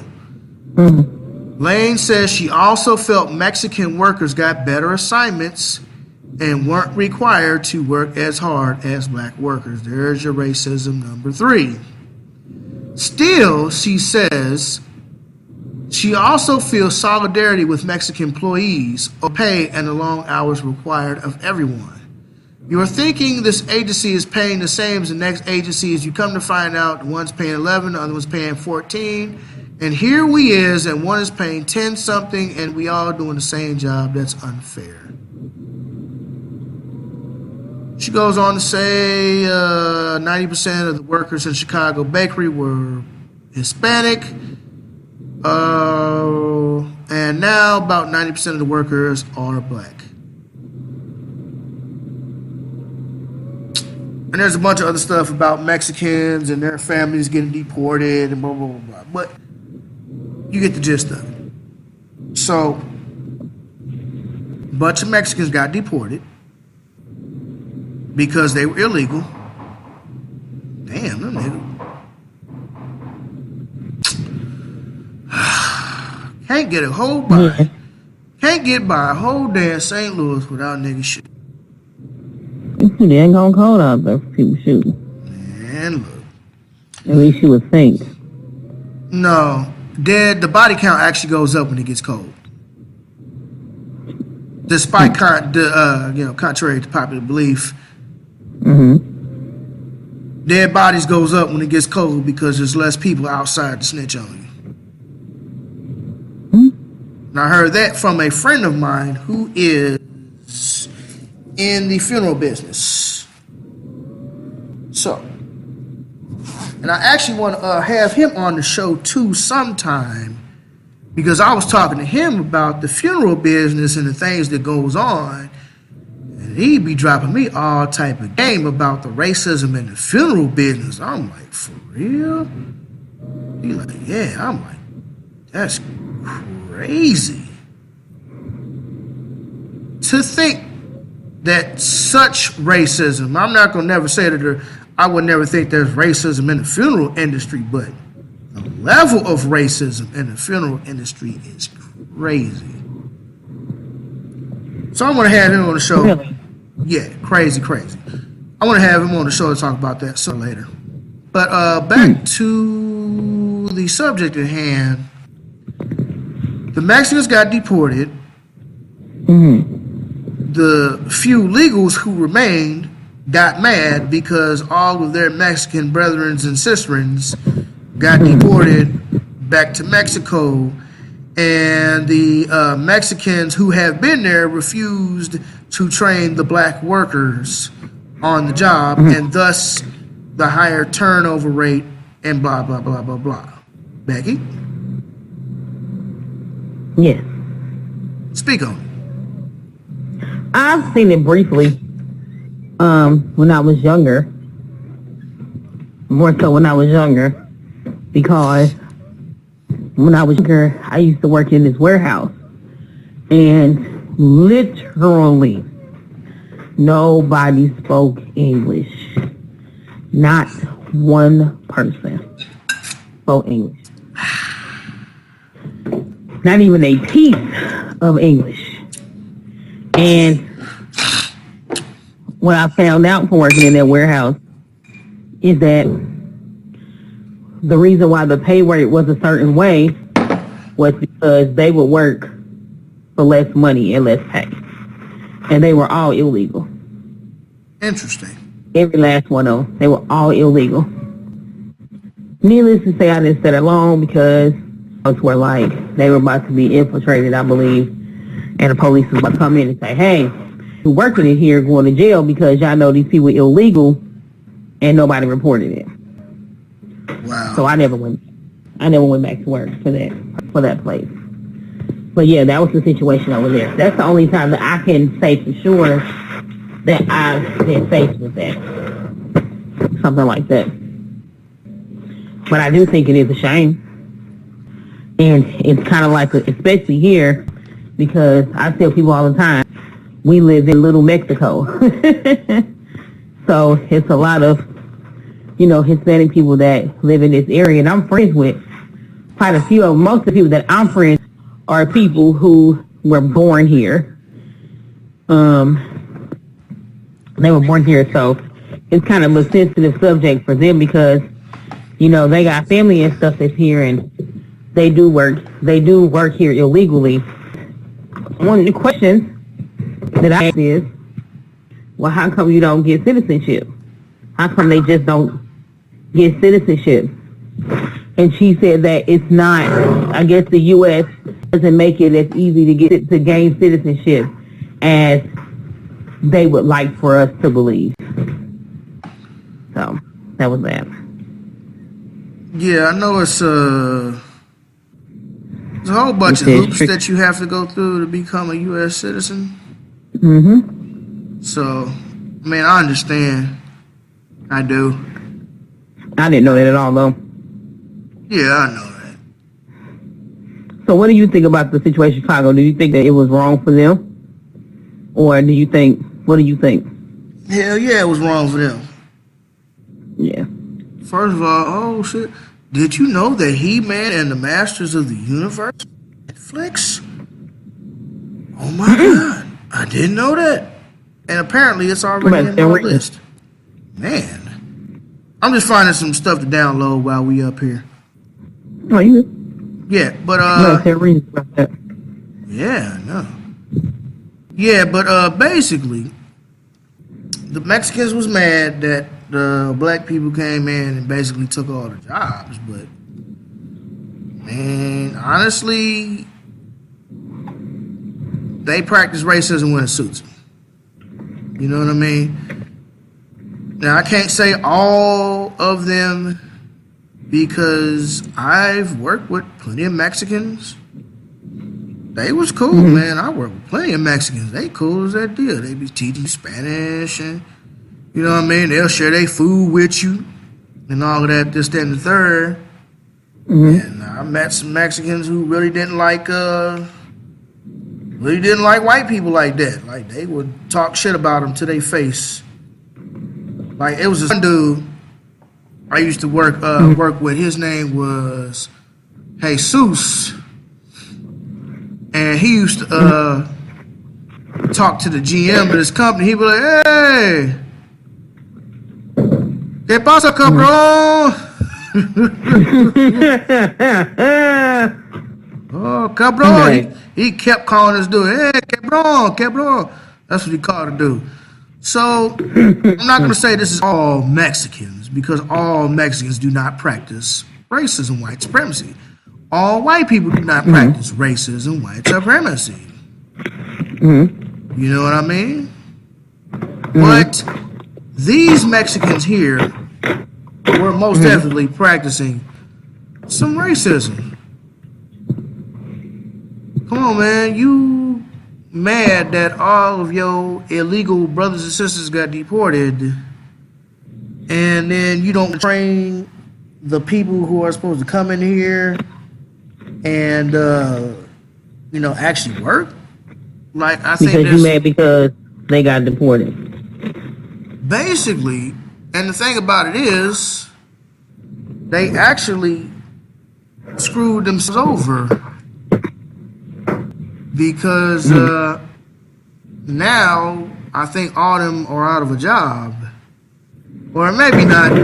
They don't always switch. They don't always switch workers when the company take over, but most of the time when a new company takes over, they might keep some for like right now, but eventually they'll start to weed everybody out and bring who they want to in. Yeah. So, but I think that's really dirty. Like, you don't want to train nobody to do the job. Now all of a sudden you don't speak Spanish and da da da da. Like, come on, dog, stop. It's not. And all of a sudden you don't speak no forms of English and you don't know it, and you just leaving these people out here to pay. You making these people pay for something that they had nothing to do with. That's scandalous. Right, and then you mad because the temp service you work for is paying you this much, and the temp service they work for is paying them like $14 an hour, and I can attest to that. That's what you settle for. But that's what happens though. When you contract work out, every contractor has a different hourly wage they want to pay you. True. It's like my job. My job, I get paid $11 an hour with Securitas.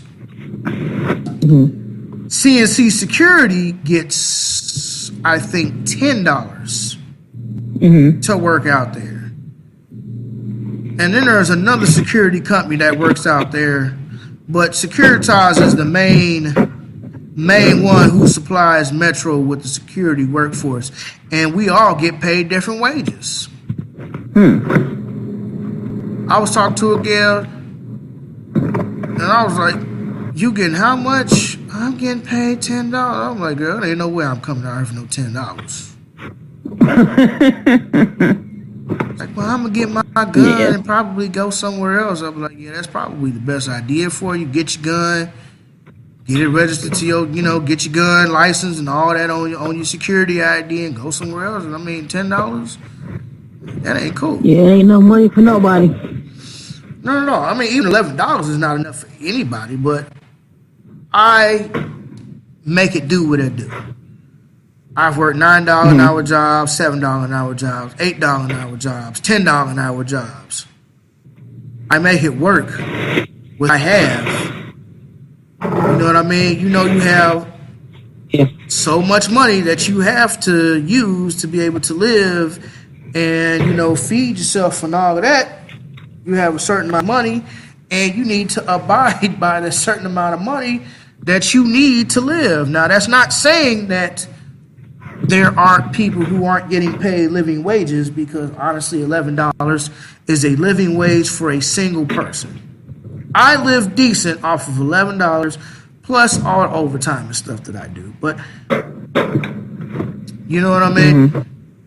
It's not a living wage, but most jobs these days aren't paying living wages.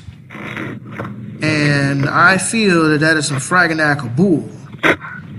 That all of a sudden you don't want to teach nobody the job and all this, that, and the other because they're not Mexican, they're not Hispanic. I bet you if all the illegals that got deported and they came in with a bunch of new Hispanics, I bet you they would have trained them. Bet you ain't the money.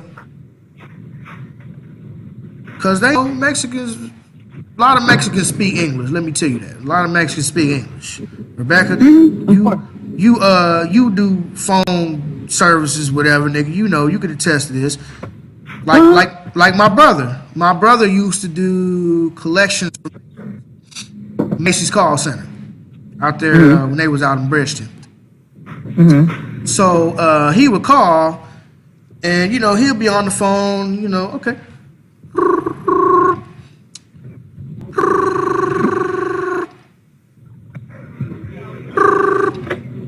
Hello.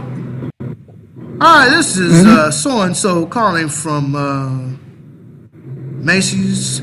Can I speak to Mr. Hernandez? Oh, and no speak English, and no, I no speak English.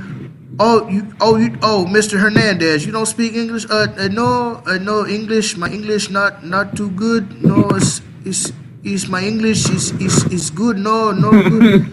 He said, oh, okay, Mr. Hernandez. All right, hold please. Let me transfer you to my Spanish-speaking associates.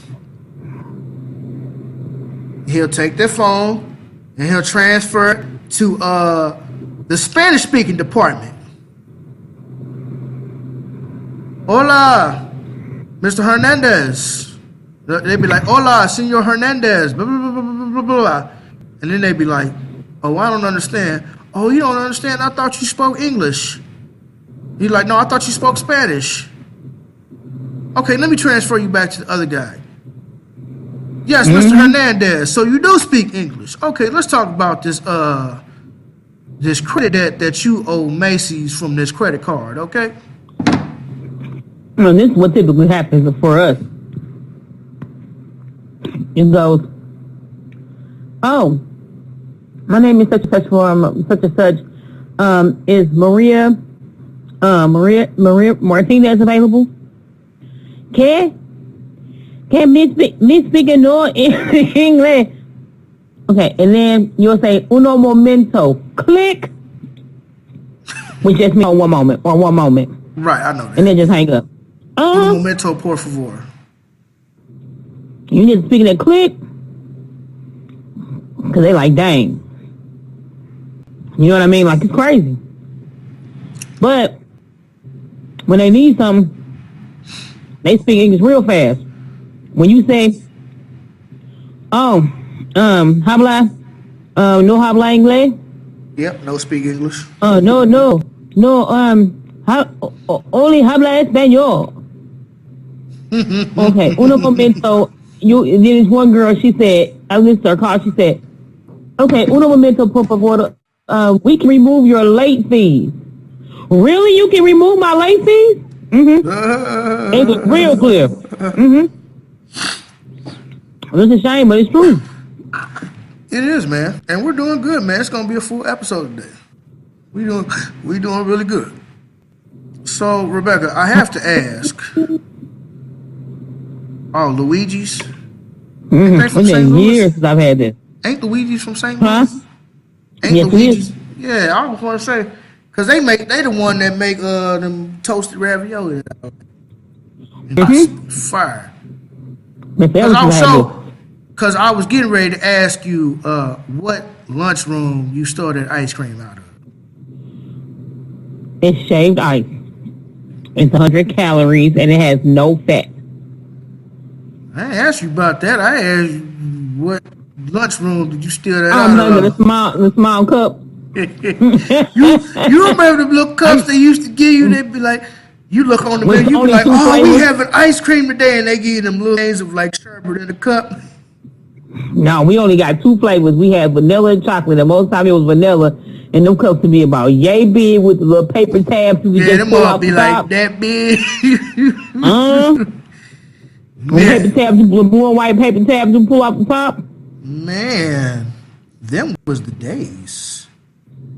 Them was the days. Our school used to sell us bologna sandwiches. Straight up. We was in the hood. Baby, I'm ready. Baby, I'm ready. Never ate that lunch. Ready. Nigga, that's what I told my bed when I came home Saturday. That's how you know you're getting old. Man, cause I got off Union West Florissant. You know, they got the liquor store right there, black owned. Shout out to the black owned liquor store on Union West Florissant. Forget what the name of it is, but they black owned. So shout out to black owned liquor store on Union West Florissant. So I went in there, got a little Patron, got some cranberry juice or whatever, and then I can't do that. what, Patron? It's disgusting, yes. Patron is actually one of the better tequilas. Yeah, I heard. It's disgusting. It's not like 1800, which is okay, but it's not as processed. It's not as That's distilled. Mama. Jose, Mama love that 1800. 1800 cool. It come with them shot tops. I ain't never had it. It's cool. I like 1800, but it's not smooth like that Patron. Though. That Patron's smooth. And I'm not a big drinker, but every once in a while I get urge to drink. So I went to the store, picked up a pint of Patron. So I walked in, spoke to the dude, sat by the door. Hey, what's going on, bro? All right now, all right. What's going on, Doc? All right. You know, you got the brother sitting by the door, make sure ain't nothing jumping. Hey, what's going on, big bro? All right now, all right. So I went up to the counter. The girl's like, now mind you, this is like 12:30-ish. It's like 12:30, 12:45. It's late, you know. So I go to the front window, and the girl's like, "Oh, say, hey, how's it going today? How you doing?" I'm like, "I'm tired." I'm tired. I just came off of a 17-hour shift plus uptime. She's like, "Yeah, I understand. I'm tired too." And I was just messing with her. I was like, yeah, let me get a pint of Patron and let me get one of them packets of beef ramen noodles right there. And I was just talking to her, you know, just shooting the breeze. I'm like, yeah, girl, I'm finna go home and I'm finna make love to my bed. She was like, I know that, right? Nigga, I went home. I put the noodles in the ran my bath water, took a bath. By the time I got finished with the bath, my noodles was ready. Ate the noodles. Drunk me a nice little glass of water. And I climbed up underneath them covers and I was making love to that bed. I was singing in that bed, baby, hold on to me. You are my special thing. You stupid, man. I love my memory foam mattress, nigga. I love my memory foam mattress, nigga. Whatever you lay, you comfortable. Kim liked the mattress too. I love your mattress. I know you do, because it's comfortable. The memory foam is not like them spring mattresses. Them spring mattresses kind of get uncomfortable after a while, but the memory foam, man, it just contours to your body and just be like, ah. I think that would be uncomfortable. What, memory foam? Yeah.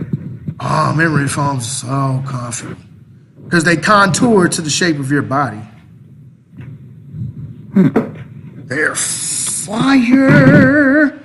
Yeah, we just when I was like, stupid. Right. Shout out to Busta Rhymes. Well, the last thing that I have on the list is MMA fighter Anderson Silva dressing in drag, twerking. Yeah. I was like, why? highly upset. Highly upset. Did I tag you in that post, Becky? I don't think so. No, Regis showed it to me. I did tag, but I tagged you like a couple days ago. Oh, I tagged you 5 days ago. Okay. I think I tagged a bunch of people too. I tagged Phoenix. I tagged Yannick McCook. I think I tagged you too. But basically, He said he was paying homage. Friend of his, that's what he said. Yeah, he was paying homage to some legendary drag queen. Mm-hmm. So he decided to dress up in drag, but you know, when I seen that, I instantly knew why he kind of did that, and I cannot say for sure. But was it Anderson Silva who was like tested positive for drugs? Was it John Jones? Oh no, I have my other phone. Hold on, I'm looking up MMA fighter.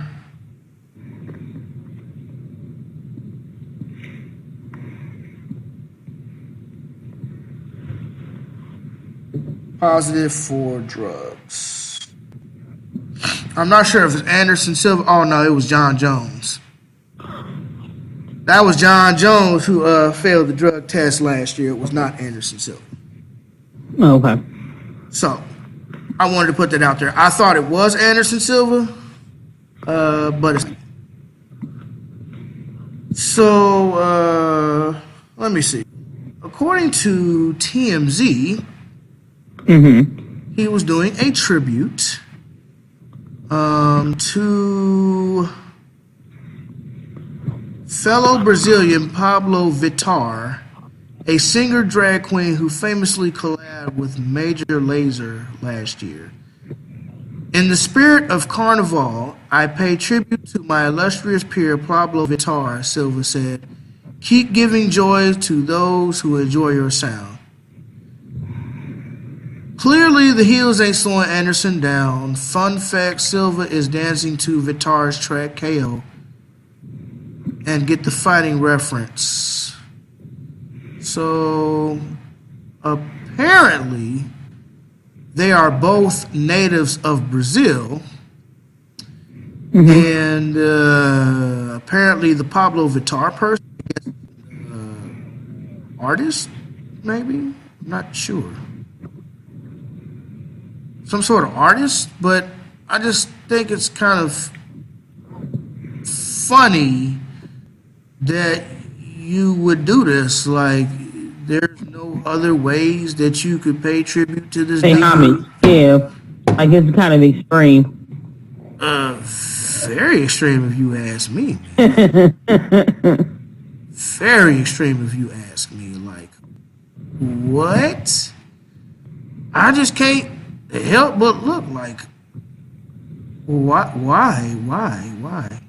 I don't get the purpose of it. Man, I'm trying to figure out.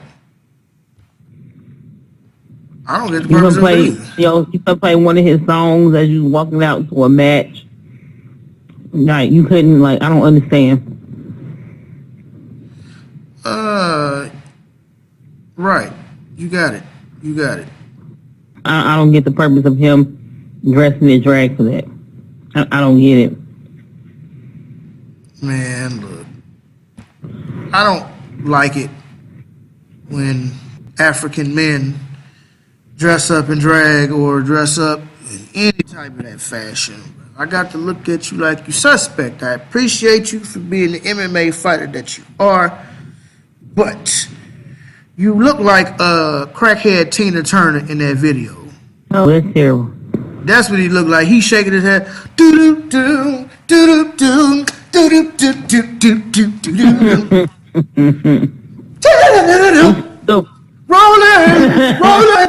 Rolling on the river. Come on, we're rolling. I ain't gonna play with you at all. You know how Tina, he basically looked like he was acting like Tina Turner. Now, if you said you was paying tribute to Tina Turner, maybe I can understand. I still would not accept you wearing a wig and some heels and some more stuff, but hey, whatever, man. Do what you do. But,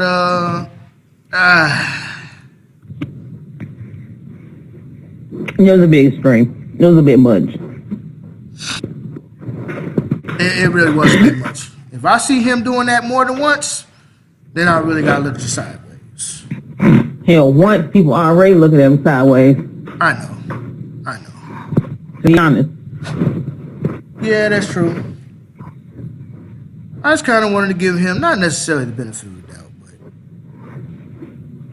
I just I don't know, man. I just don't know what to think other than like, really, bro? I just want to ask people why.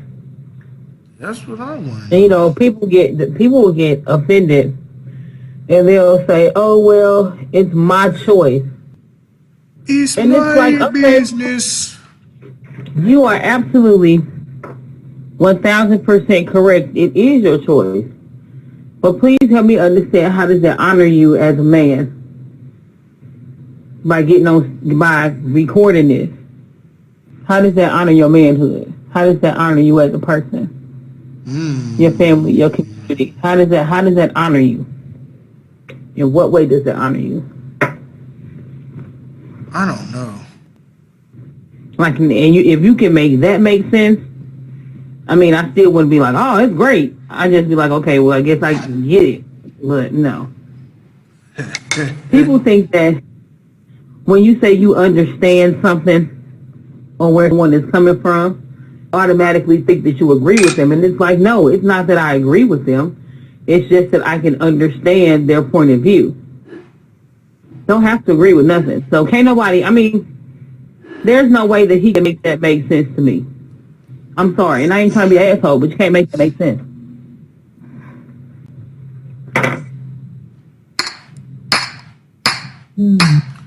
Breast milk, you made my day. That's 100% Cambodian, man. Man. That's 100% Cambodian. Dave Chappelle killed that, didn't he? Dave Chappelle's hilarious. I love Dave Chappelle. Your boy got a new comedy special on Netflix. Chris Rock. Yeah, I was actually kind of in the middle of downloading it. Called Tambourine. It's cool. I haven't seen a stand-up in a minute. And I actually probably should have started these downloads way sooner, because I'm clearly not going to stay here and wait for these downloads to finish. But I didn't think about it until like now. Well, that's cool. No big deal. Yeah, but I'm ordering them Habanas this week.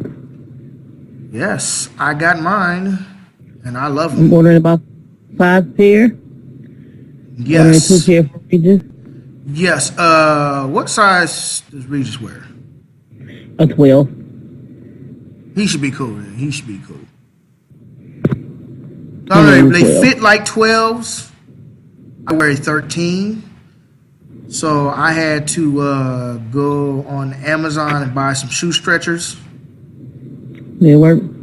Yes. Work great, actually. Comes with, I bought some stuff that come with like this spray that you like spray on like the front and side of the shoe where the toe is at. And I guess it like loosens up the fabric so it can stretch a little bit. But yeah, it usually takes like 24 hours, but I leave them in there a couple days, and they're cool, man. Stretch it to the width, because my feet are kind of wide too, and they're a little bit longer. So the length fits good and the width fits good, but I had to get them shoe stretches because those Abandon shoes were a little bit small. But that's okay. I love them. So I now have the coat of arms, the green, yellow, red, black ones, which I wore today with my black sweats. And my red dashiki poncho, which you can look at that on Instagram. I believe I posted it on Instagram. This here mountain. This here morning. Man. That's what's up, bro. Apparently I did not. Or did I take a video or what?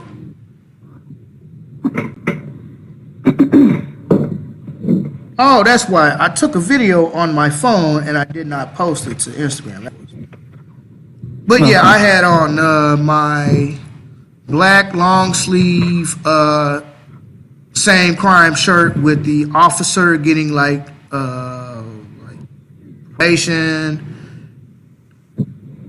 the white person getting like no time, a Mexican getting a couple years, and a black person getting like life for the same crime.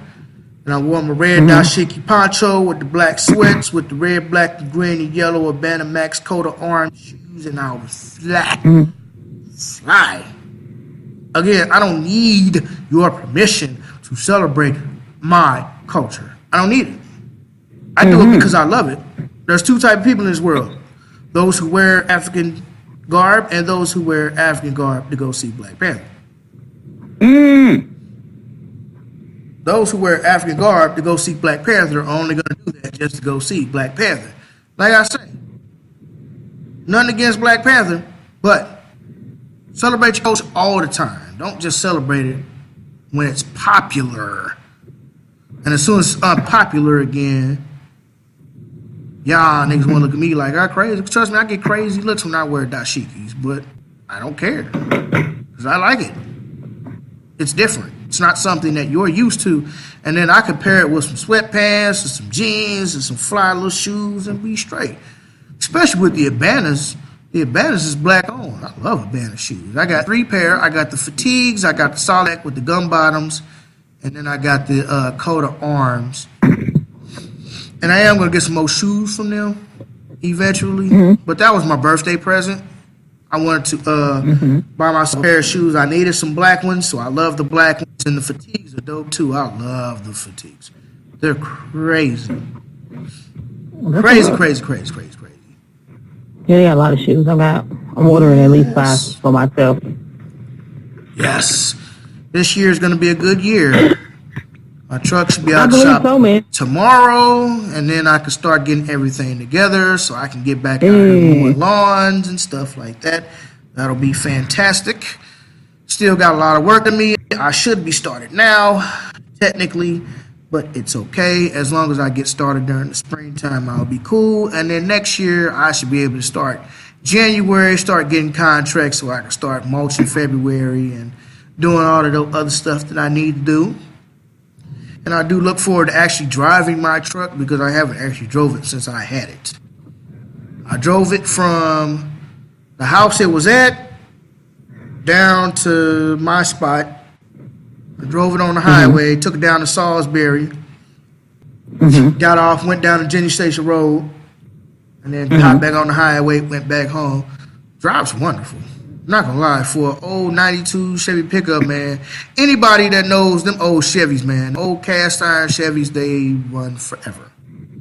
Yes, they do. You really gotta try to kill an old Chevy motor, like, for real.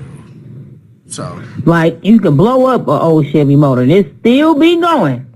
Basically. Then I got one more life in me. Basically, and then they made everything so easy. The parts are all interchangeable, for real. Like the 305 and the 350, the parts are exactly the same. The bore, there's a couple of things. I think the pistons are a little bit smaller, but that's because the bore is small on the 305. The 4.6 that I have is basically just a short stroke 350. It's basically the same motor that I had in my 89 Chevy, minus 2 cylinders. So they're like super easy to work on. And I got a few little things that I need to do to it before I really, you know what I mean, get back up on the road. Because if I get it tomorrow while I'm off, I'm going to go ahead and get the oil, plugs, probably some spark plug wires, air filter, go ahead and change all that, change the oil, jack it up, boom, boom, boom, get all that done, change the plugs, put some fuel treatment in there. I need some fuses. I know I got a couple fuses that's blown because my dash lights don't work and my gas gauge and all that is broke because the fuse is blown. So I got to do that. But this year is going to be a very good year. I plan on getting me a new ball sometime later on this year. And hopefully I will have a house this year too, man. I've been looking at buying a house for the past couple of years. The money has not transpired like I thought it would. And I mean, that's just life. Because there was another house in the neighborhood that I was looking at. and I didn't have the money to fix it up. I had a vision for it. I walked through the entire house. I had an entire vision for the house. I was going to stain all of the wood and like dark stain, like a dark cherry wood stain almost. I was going to refinish all the wood floors and everything. It was nice. Nice little 3-story house, man. Didn't have the money to fix it up, though. You know what I mean? Didn't have the money to buy it and all of that. And I still don't, because the majority of my money went into my business. But I believe that the Lord presented me the opportunity to buy a house pretty soon, which is in the neighborhood. So it actually works out perfectly, because I'm looking at moving out of my 1-bedroom into like a 2-bedroom. I really want more space, you know, and plus I want a dog. I want to get another dog, probably like late fall, winter, when time kind of slows down for me. You know what I mean? When time kind of slows down, I can get a puppy and then be able to take care of the puppy until it actually grows up and is really able to stay at home all day by itself and all of that old other stuff. I just want larger space.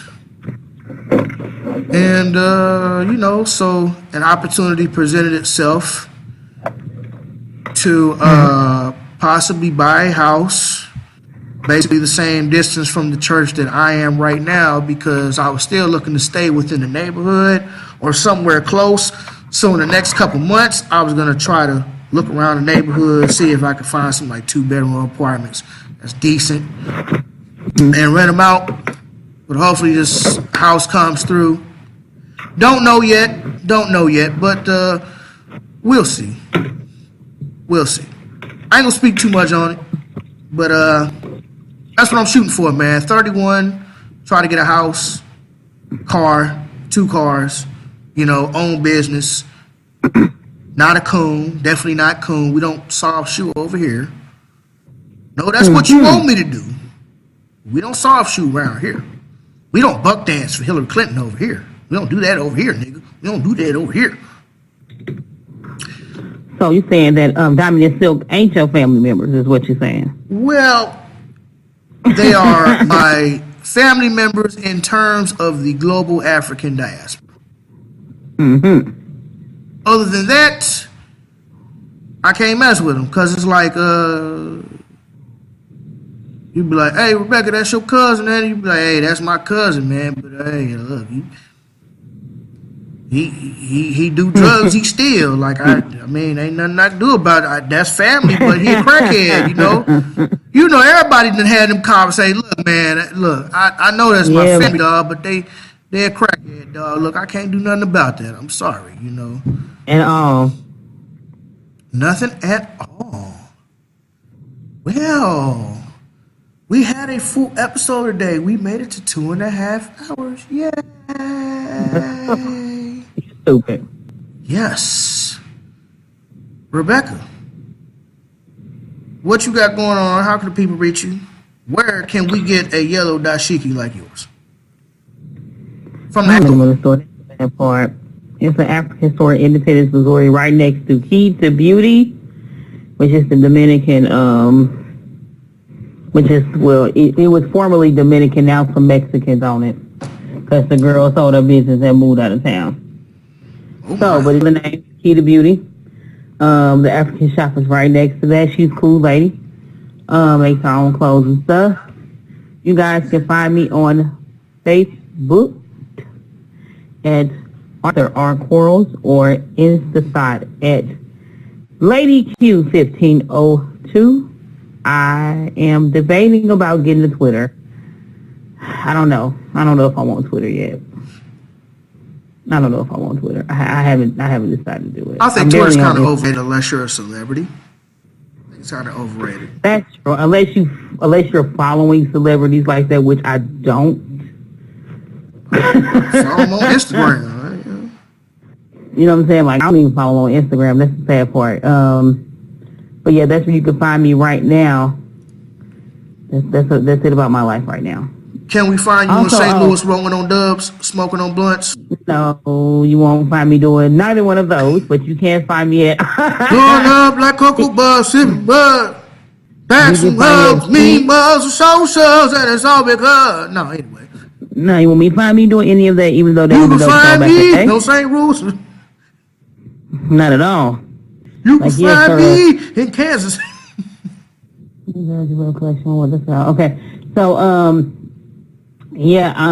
am on the ideafirestarter.com. I do a lot of stuff with my friend, so I'm doing some blog posting, et cetera, with her. So that's that. Yes. Also, everybody go out and Cash Mob, that Running Away from God 1, 2, and 3 will cost you less than $40 for 2 books that I guarantee you will read in like 2 days. Promise you. Appreciate that. Yes. Bro. Actually, once I'm done reading Anthony Browder's Survival Strategies, Volume 3, 2, one of them. But once I'm done, finished with Anthony Browder's Survival Strategies, I think I'm going to go back and read book 1, 2, and 3. Very good reads, very easy, you know. So, other than that, man, I enjoyed it, man. The books are very good. I ain't read them since I actually first read them and got them, but I'm going to revisit them because that's what I like to do. I can't read books back to back. I can't watch a movie back to back. You know what I mean? I have to read it and then set it down and look at something else and do some more stuff. And then I'll come back to it 6 months, a year, whatever it is. I'll come back to it and revisit it and pick up what's lost, because you're never going to pick up 100% of the information the first time around. You know, every time I watch Hidden Colors, I learn something new. Every time I watch Malcolm X, I find something new in the movie.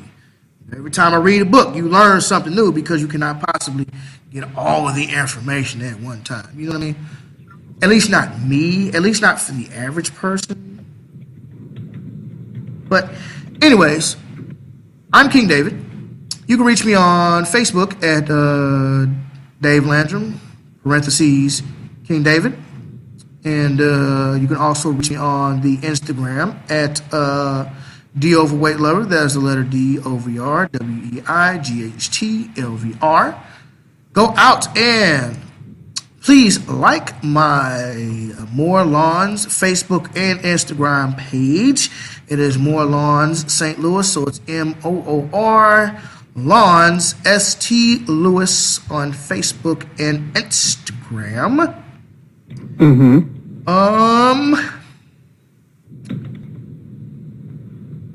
Pretty sure that's it. I don't think I have anything else. Nope, I ain't got nothing else. You got something else? No, I do not. All right, so neither one of us have anything else. This is the end of episode 12. And I don't have we're going to name this podcast, this is this episode. Nah, we're just going to number them. And then, just in case, the apocalypse jump off or something like that you can, Not the apocalypse, really. Yeah, if the apocalypse jumps off, you're going to know all the episodes in chronological order. So this is the end of episode 12. It's been a real one, y'all. We will holler next week. Peace. Peace in the Middle East.